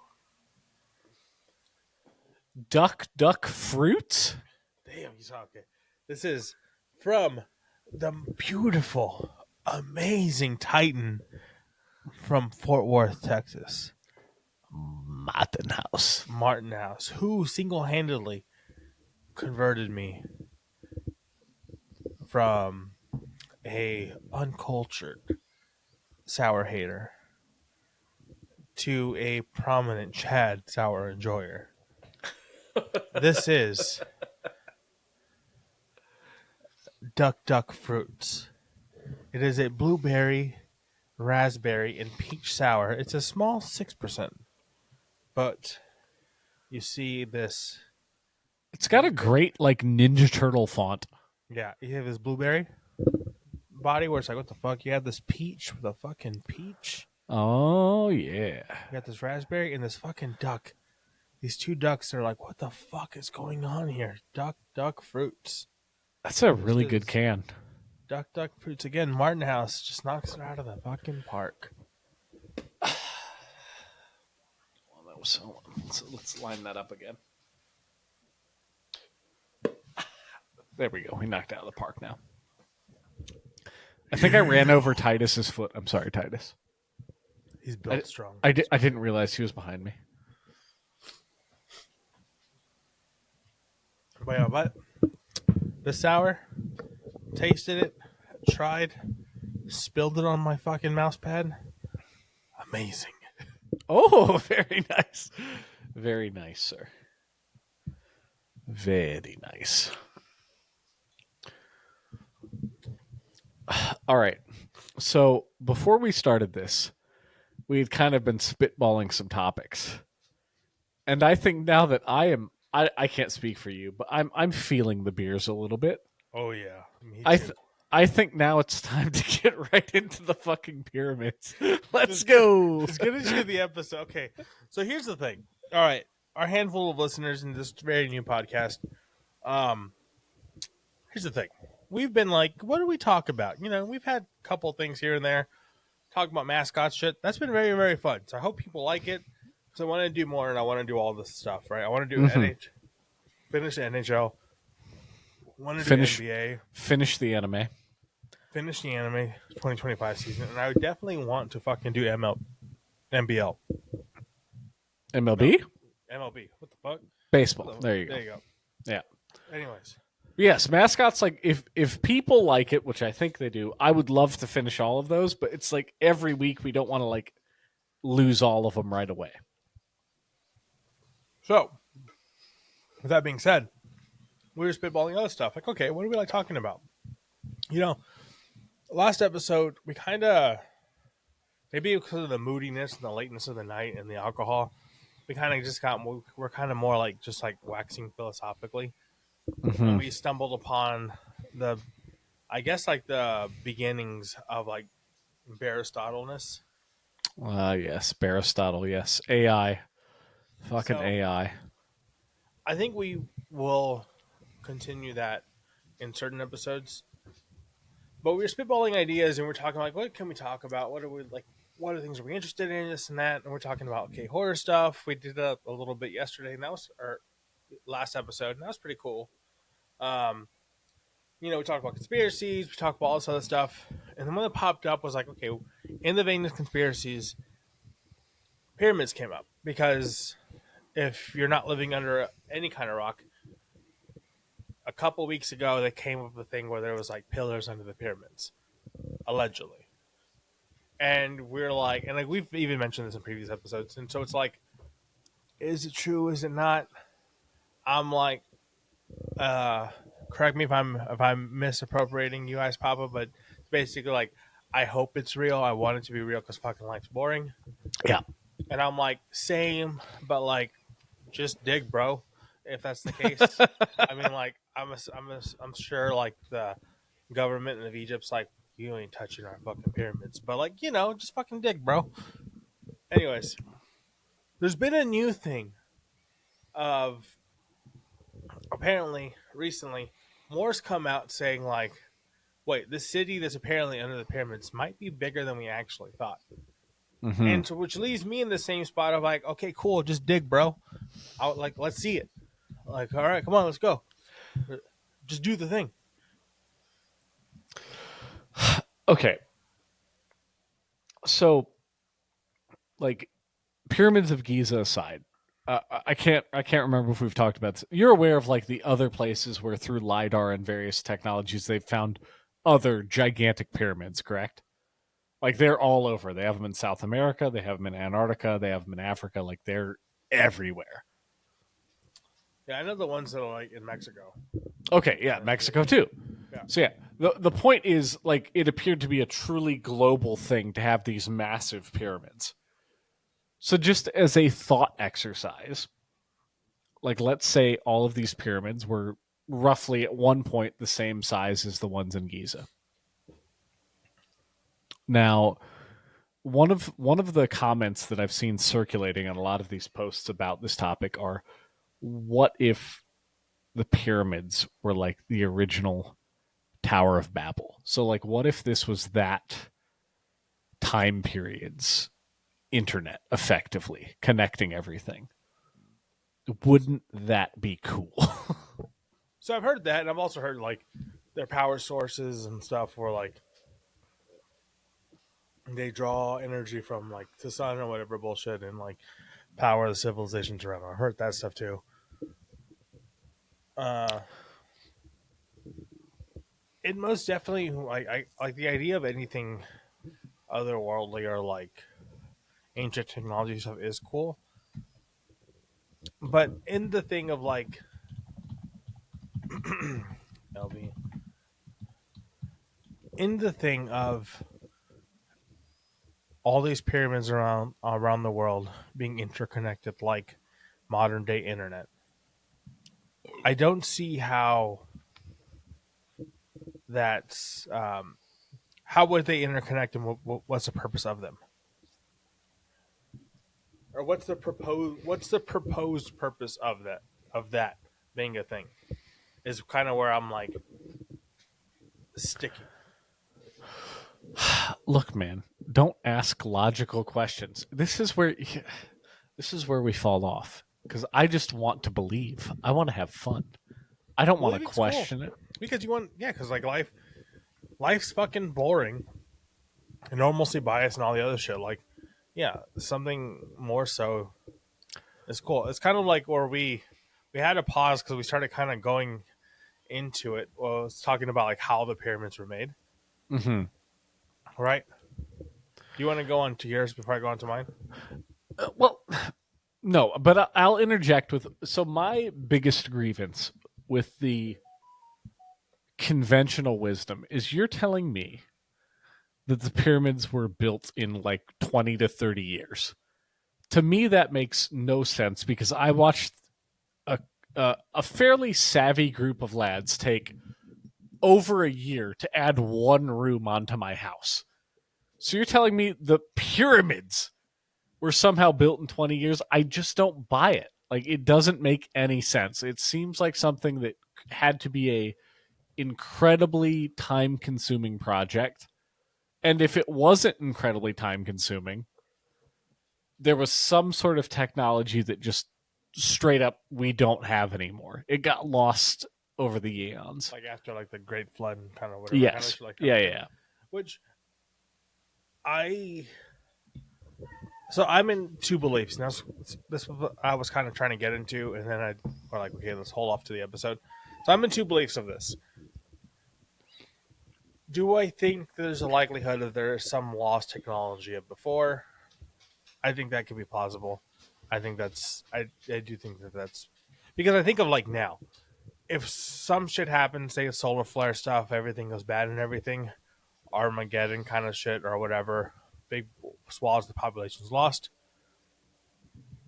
Although we're tech savvy to think of knowing how to use computers and everything, we don't know how to fucking build them.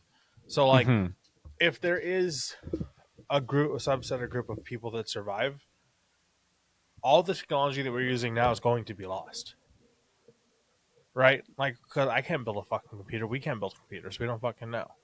And even if we know how to build them, we don't know how to mine the shit to actually make them. So it's going to be, we're going to go from a thing of like, we're going to have kids and they're going to have kids. And then on the thing, we're going to be telling them fucking stories of back in the day when I was your age, we had a box. And in this box showed pictures of art and of things that we call movies. And it's like us. It's like seeing us, but inside this box. And they're going to think we're fucking crazy. You know what I mean? Like, so I totally see this thing of like lost technology. People that just like poo poo and say like it's not possible. It's like, okay, bro, build a fucking computer, build a car. You can't do it. Like, we can't do it. We know it's fucking real. But if the people that actually build it like go away or we get lost, or even if they know how to build it, they don't know how to fucking mine and source it. Like, we're so highly specialized in everything we do now. It's absurd. The Industrial Revolution. Well, like, so, I'll give you an example really quick. So just like we had these major power outages, right? Maybe a week, two weeks ago at this point. And I was just thinking, like, if there were not other people capable of coming out and repairing the power lines and repairing the internet and repairing, really, like, the minute you lose electricity, which I think your average person, like, does not understand electricity very well at all. You know how people would fucking die just from like not having their insulin refrigerated? You're fucked. Like, you don't have your refrigerator, you don't have water, you don't have, like, it's bad. Perfect example, in Texas.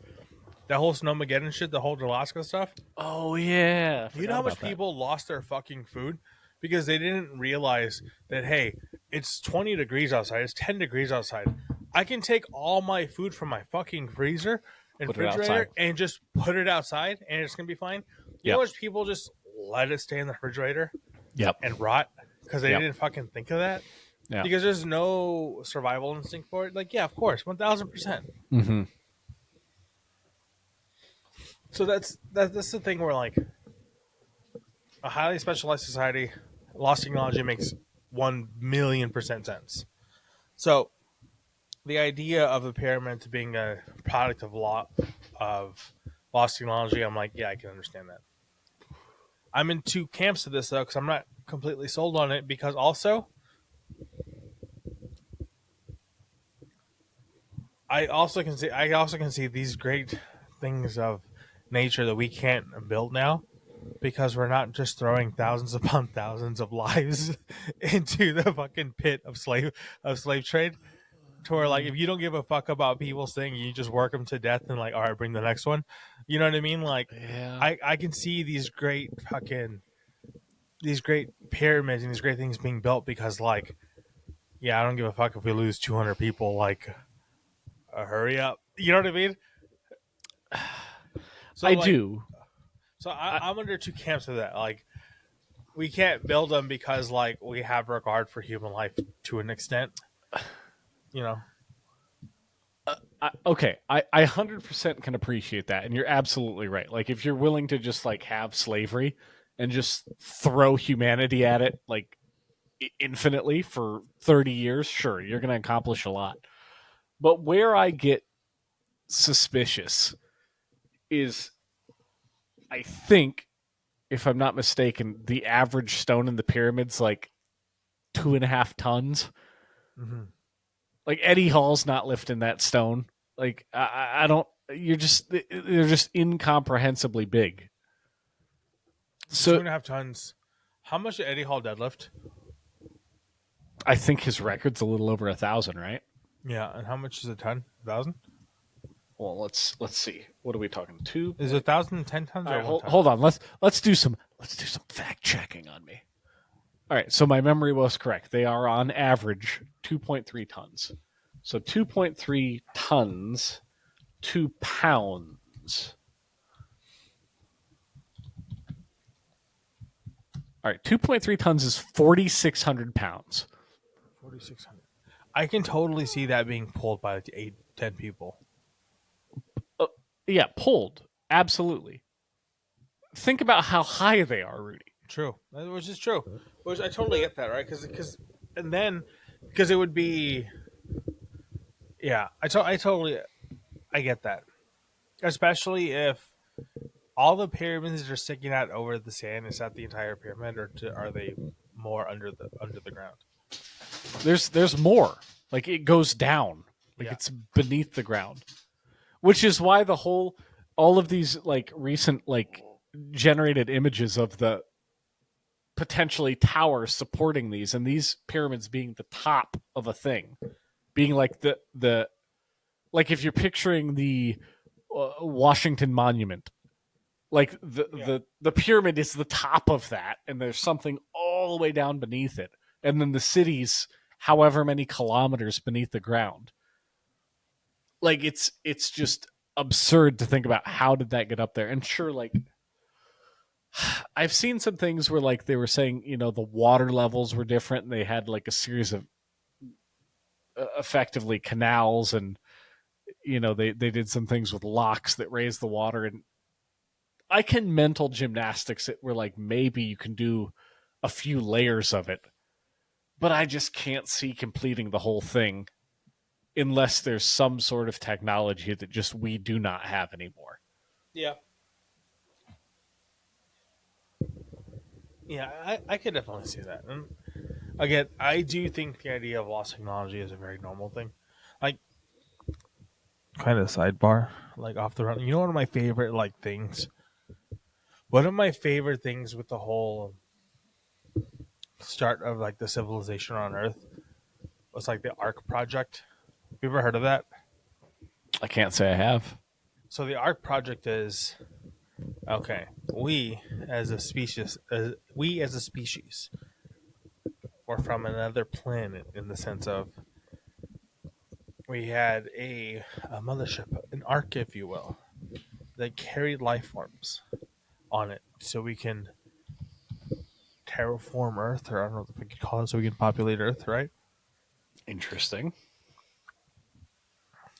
And we can say like a captain and a vice captain, or however you want to say it, where we had male and female thing kind of leading said arc.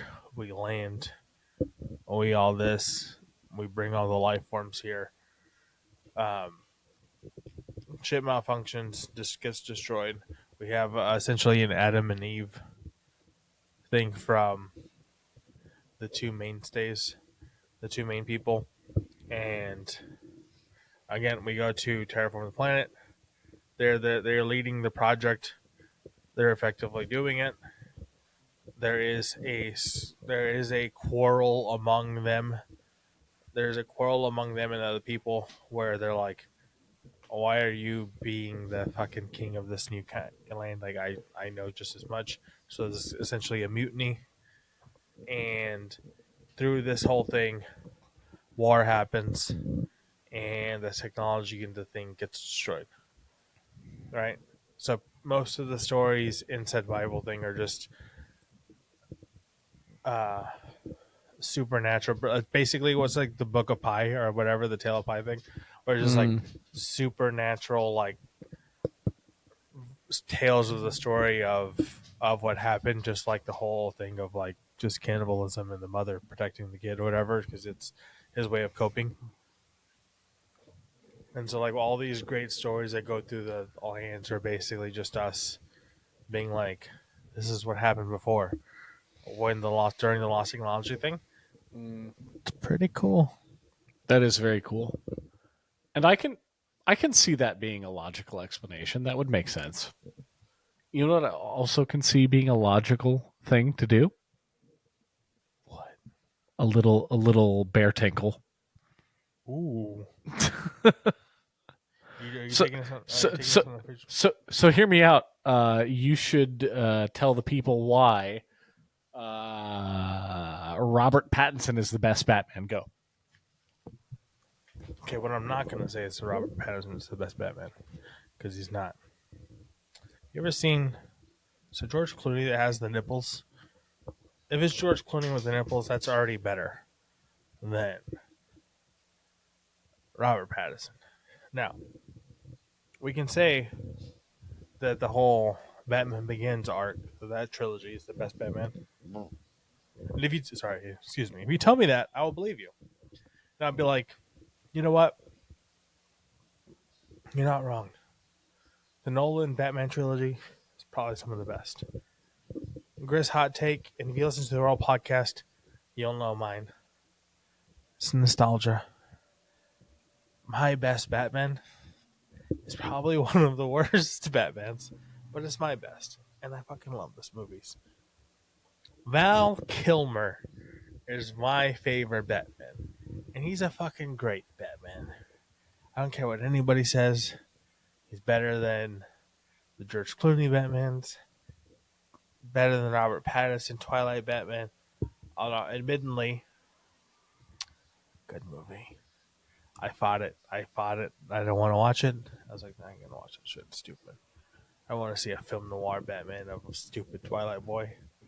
Ice Bear convinced me, and I have to say, yes, he was right. It was actually a good movie. So I'll give him that it was a good movie, but I will not say that Robert Pattinson is the best Batman, because the worst Batman, in most people's eyes, is old Grizz's favorite Batman because of nostalgia. You like George Clooney? Ooh, okay. I was saying, because we talked about this a long time ago in our old podcast, and I was saying that I think people say George Clooney, because George Clooney's the nipples, right? Bat nipples, yes. Yeah, okay, cool. So I was right. So not George Clooney. I will say Kilmer. My favorite Batman is Kilmer, which admittedly a lot of people say is the worst Batman. But because Kiss of the fucking Rose, bro. Like, Batman and Robin, Kilmer, fucking. So in my opinion, Clooney is the worst Batman. Oh, okay. Because I've had people tell me Kilmer's the worst Batman. I think that is a pretty popular opinion. Yeah. That Kilmer's the worst. I will argue to the death that Kilmer is the best Batman. Admittedly, I will. If you tell me the Chris Nolan trilogy, Batman's the best Batman, I will valid opinion. Mm-hmm. and I'll be hard pressed to argue with you. But just for me personally, be it nostalgia and everything, Val Kilmer Batman. Also, the name Val Kilmer is fucking dope as shit. Val Kilmer's a good name. Strong fucking name. So, Val Kilmer Batman is my favorite Batman by far. Be it nostalgia, be it Seal's fucking serenade of Kiss on the Rose. But Val Kilmer Batman, top tier. Do you remember that 2024 Super Bowl commercial with Seal as a seal? No, I missed this entirely. Holy shit. All right, talk. I'm going to fucking look this up. Okay. So, well, pyramids, so Batman, the same thing. Here's my Batman ranking. I was kind of just putting you on the spot as a joke, but Pattinson is my favorite Batman, actually, like legitimately. Really? So he dethrones the Nolan trilogy Batman? And I loved the Nolan. I loved Bale. I loved the Nolan.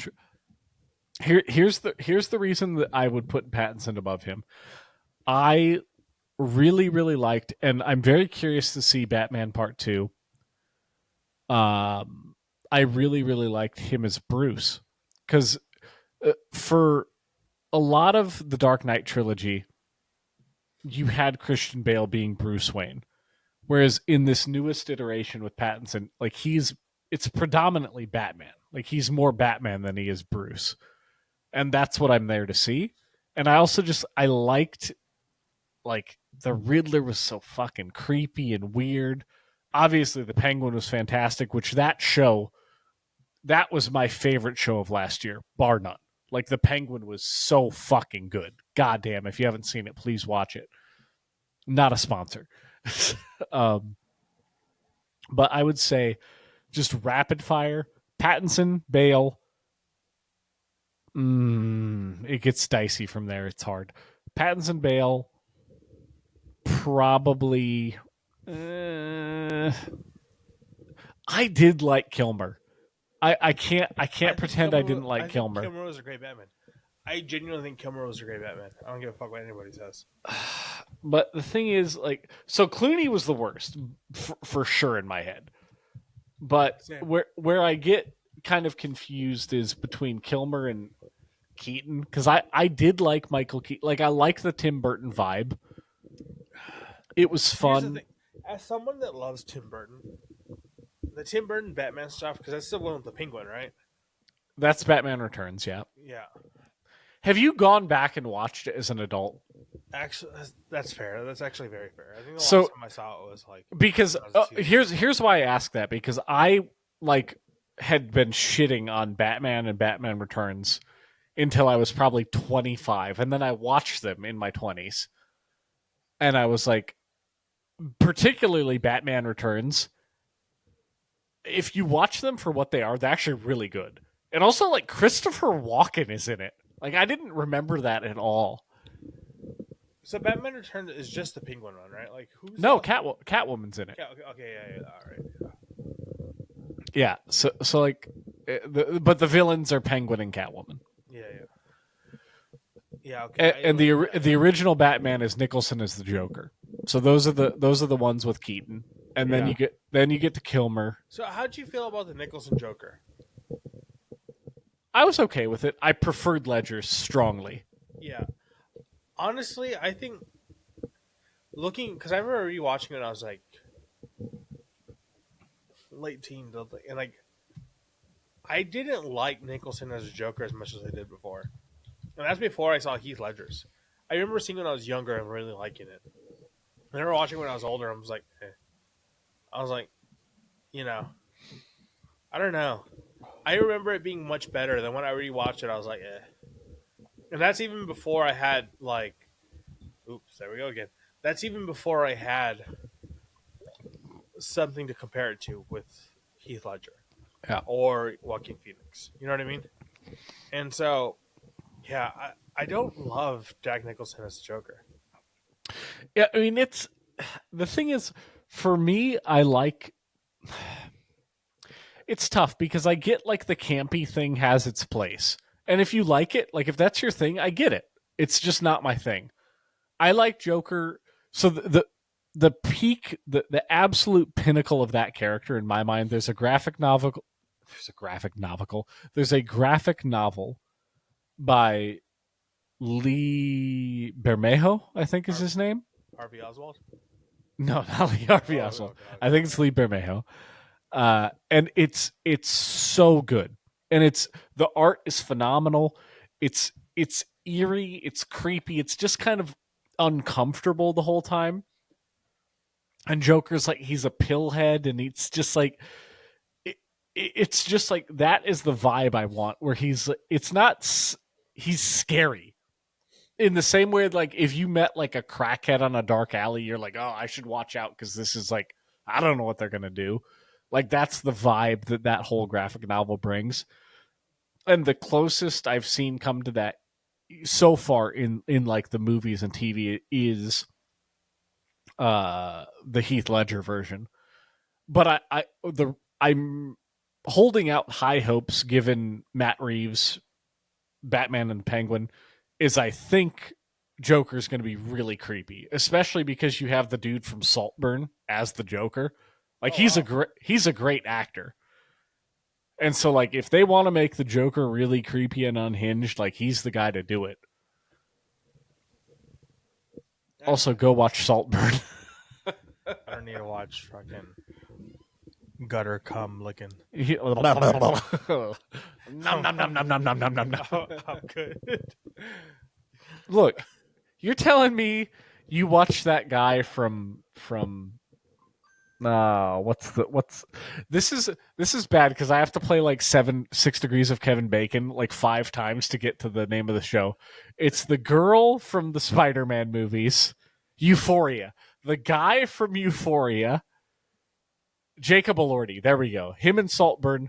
He just has himself a good wank and jizz in the bathtub, and then our old boy Joker just gobbles it up like a little munchy munchkin.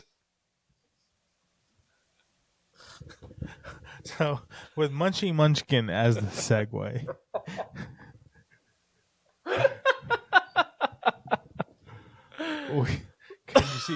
Can you see this? That's a Mountain Dew. That's a Mountain Dew Super Bowl commercial. Yep, let's go. The Super Bowl commercial ad. Munchy, munchy, munchy. Here we go. Also a Batman joke. Munchy, munchy. No, here we go. That's the Dark Knight thing. Valid. Now here, feel free to commentate on it so we don't get hit for copyright. So commentate all over this. Ready for all this? Right, I'll commentate up a storm on this bad boy. A 1, a 2, a skibbity. Highly professional. Mountain Dew Baja Blast. Yep, that's a Baja Blast. Oh. Okay, all right. She's in a boat. Refreshing. It's She just sure about is. the perfect amount of tropical lime. Baja Blast is phenomenal. Oh, those are some good seals. Oh, Sierra's going to love this episode.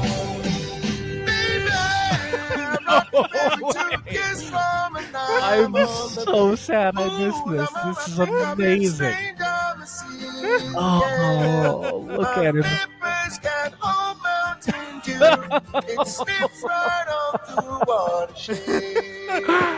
Oh.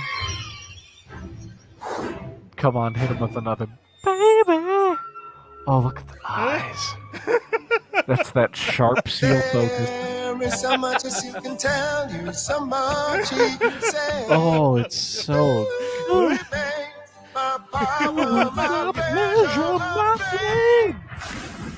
Well, this is the weirdest thing I've ever seen. Mountain Dew Baja Blast. A blast of tropical lime. I'm Good looking so sad I hadn't seen that None of till this today. makes sense.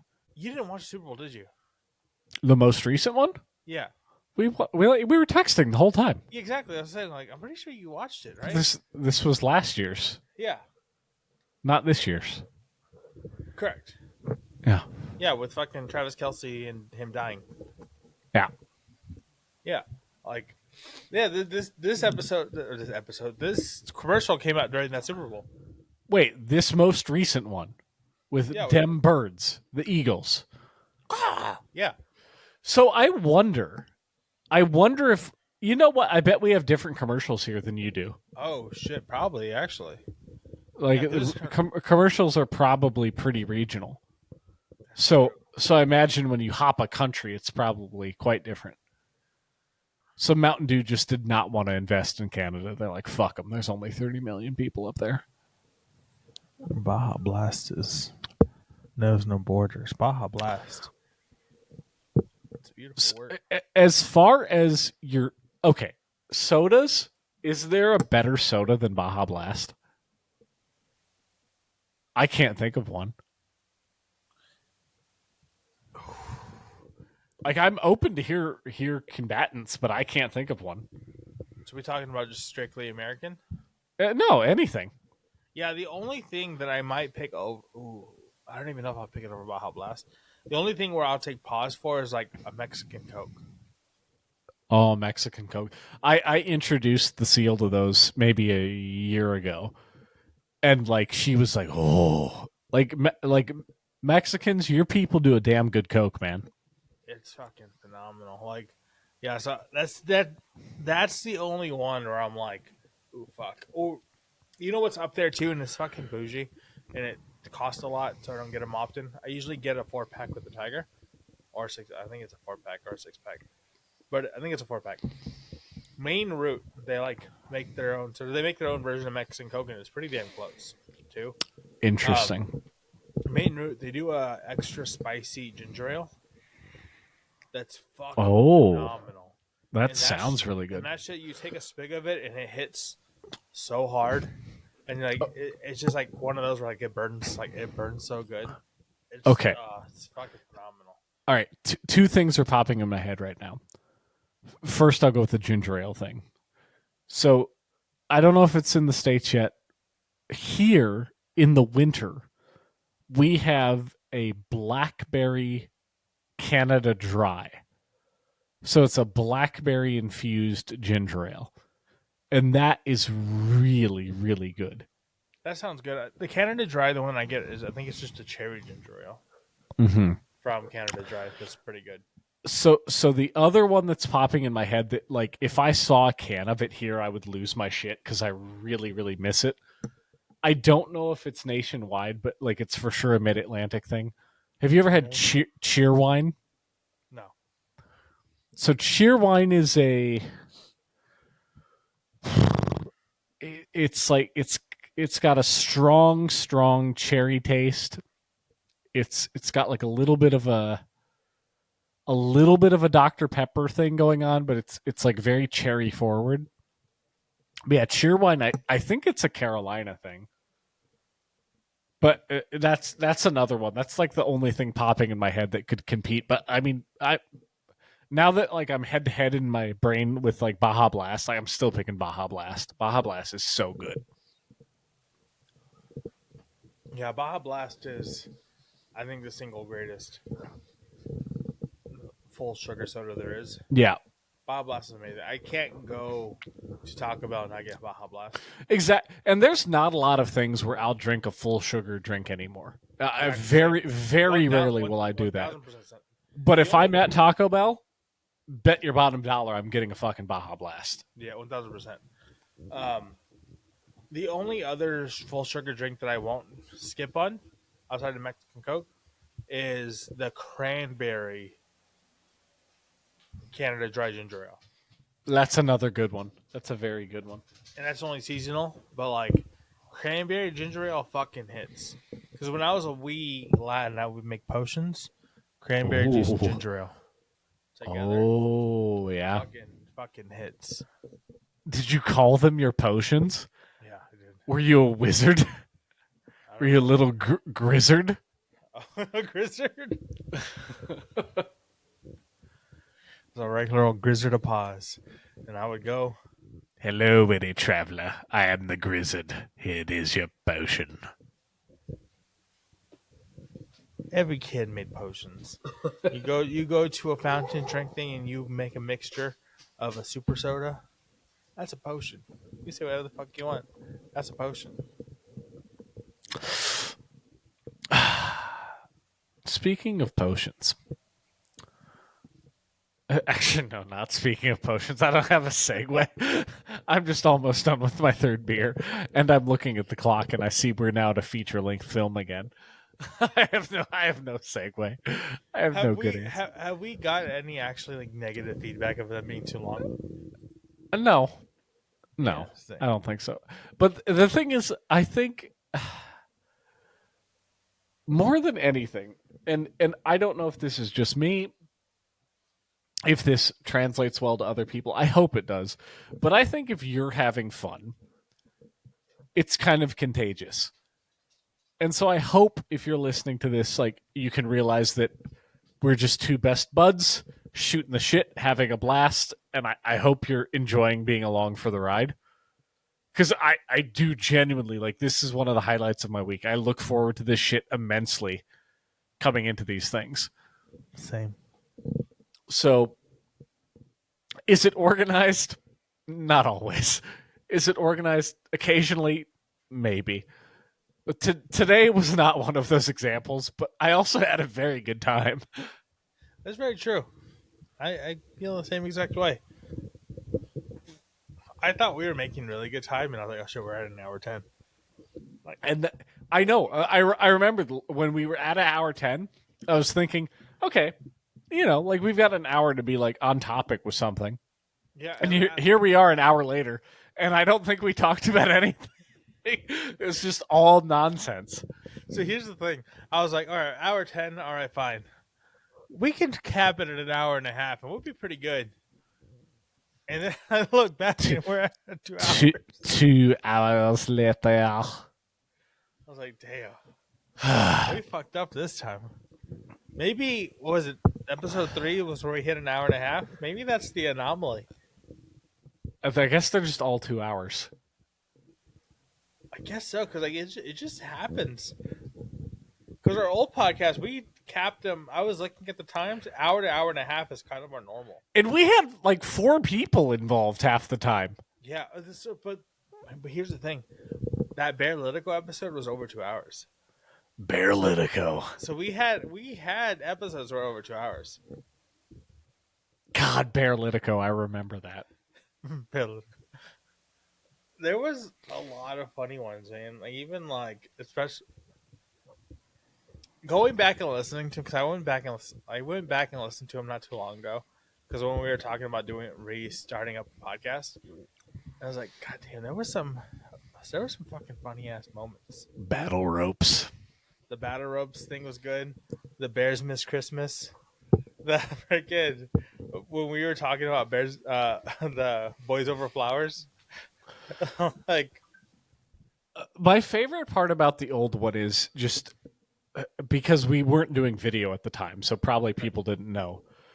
I was on like a PlayStation 3 headset, like jacked into my phone, and I was like piss drunk before we even started. Like I came into it lit, like and I would like zone into it. And I'd be like, oh, we're like 30 minutes into this thing. I'm like, oh, yeah, I should talk. And I'd say something. And then I would just like let Pan take the mic, let you take the mic, let Hops take the mic for however long. And then we also like, if memory serves, we had a lot of guests back then. Like we had a handful, yeah. Because there were a bunch of people that did guest spots. Yeah, because we had they would do a normal episode on like the 7 Strength stuff and not the Barate stuff. So it was like, hey, this was really fun. You should also do the other one. And they're like, okay. Yeah. And so we'd have them on there, and then it was just all unhinged. Oh man, it was fun. You know what we should do? We should Can this format support a third person as a guest? Mm-hmm. That would be amusing. I was thinking the same thing. At some point, we should bring on someone else. Yeah, because we could most definitely do something. My only concern with that is if we bring on someone else, does anyone else want to drink as rapid fire as we're drinking? There has to be alcoholics out there. Yeah, there's some alcoholics out there. Oh, it has to be. All right, we'll think about this. Yeah, but I do think getting to the thing where we actually have guests would be good. But actually, with the program we are using, I do believe, I may be wrong, but I'm pretty sure it does support us doing live streams and us having call-ins. Oh, a call-in would be fun. I would love to do a call-in. Right? Can you imagine, like, mid-call-in, they're like, you piece of shit, why are you taking a bear tinkle now? This is unprofessional. Get back to the mic, you filthy polar bear. And just roasting. Just roasting them. What was your third one, by the way? I'm done with mine. I have about... Oh, goddamn, that's strong. You've been letting out the power this episode. It's what the people want. It's what the people want. I will say this one, I'm giving it a B. 2 beers. Okay. 2 beers glass. That is phenomenal. Two bears. All right, so you gave the last one a B? I'm giving it a B. Yeah. Ooh. You know, I have to give it a B minus. I'm saying B, and I'm like fighting with myself internally about giving it a B minus. I think it's a B minus. Okay. So I'm going to rapid fire run down the whole thing because this is going to help me grade the third one as I'm doing this. This was Twin Pines. Twin Pines. You're the best of the day. You're an A. For sure, you're a fantastic beer. I'm very satisfied with you. Your beloved cohort, there is no way of knowing. Unicorn farts. Solid. Let's go B. Final rating is a B. It is very good. It had the benefit of the first one. My boy Delirium in its bottle. A minus. We had 3 really good beers today.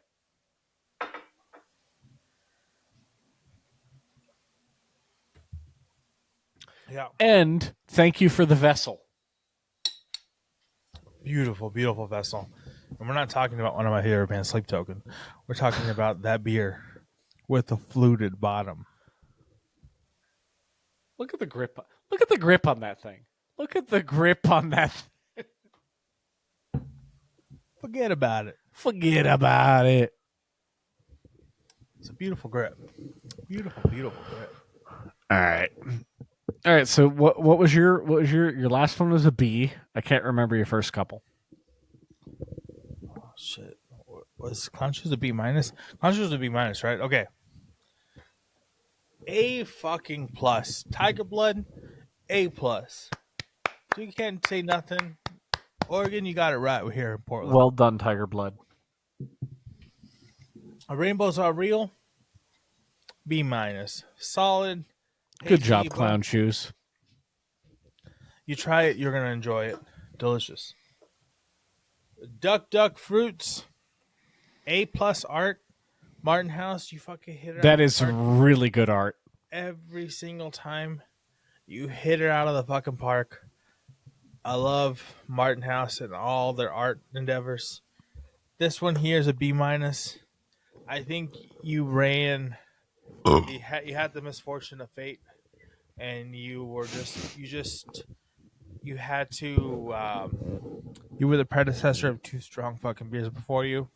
Yeah. Delicious beer, really good. Again, you turned me from a sour hating heathen to a based Chad, sour loving Chad. So, Martin House, you have my utmost respect. Good job, Martin House. We love you. Martin House is for you. Was it 5 big booms from Martin House? Boom! Boom! Have you seen that, the Costco guy? No, but I'm willing to participate in any of your shenanigans. Oh shit. Okay. Actually, Yeah, we're gonna have to do this. Oh, we're God gonna, damn we're gonna end it with this. We're gonna Just- end it with some booms. Distract them while I pull up the booms. Booms. All right. Back to the official all-time Batman rankings. Pattinson top, Bale second, Keaton third, Kilmer fourth, Adam West fifth, Adam Scott in Batman costume, probably above George Clooney, who is dead last. All animated versions above even Pattinson. There you go. Official Batman rankings. 2 bears. 2 bears.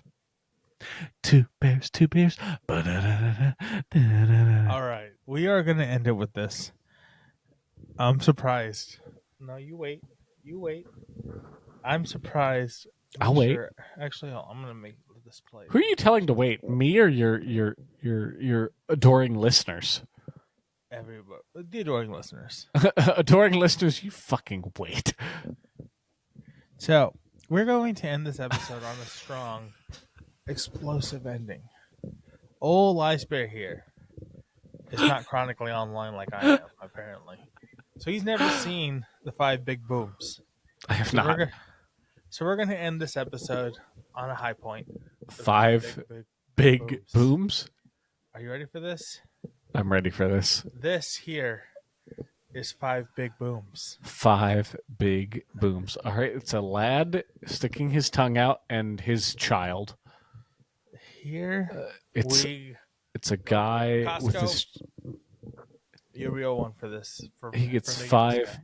big booms. Okay, is this a real person or is this AI? This is a real person. This All is right. TikTok. It's a real person. Very good. ready for I'm this? engaged. I'm engaged. Yes, let's go. Let's hit me with it. 3, 2, 1. Oh, we're so sorry to hear about your brother that passed away. He gets 5 big booms. Boom! Boom! Boom!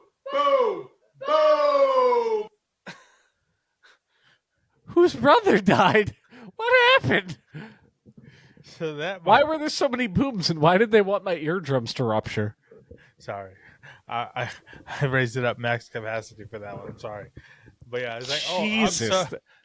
I'm so sorry your brother passed away. It was in a chat because they were like live streaming. So they were live streaming, and somebody had said something about their brother passing away, and they're like, "Oh, I'm so sorry for your brother passing away. We're gonna give them 5 big booms." My man lost his life for booms.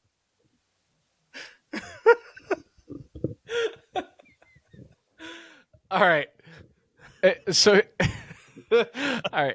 Promise me, if I die in some sort of weird accident, you will bring someone else on to replace me and give me 6 big booms. I want 6 real big booms. I will go to your funeral, and as soon as the seal sits down, I'll be like, he was my best friend. And for that, I'm giving him 6 big booms. Boom! Boom!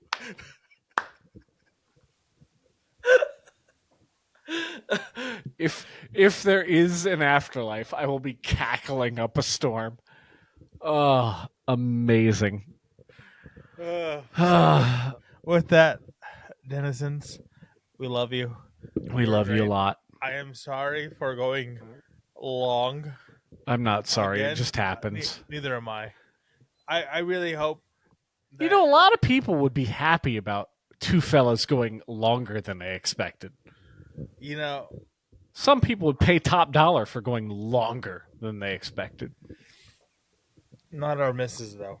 So, with that being said, we love you.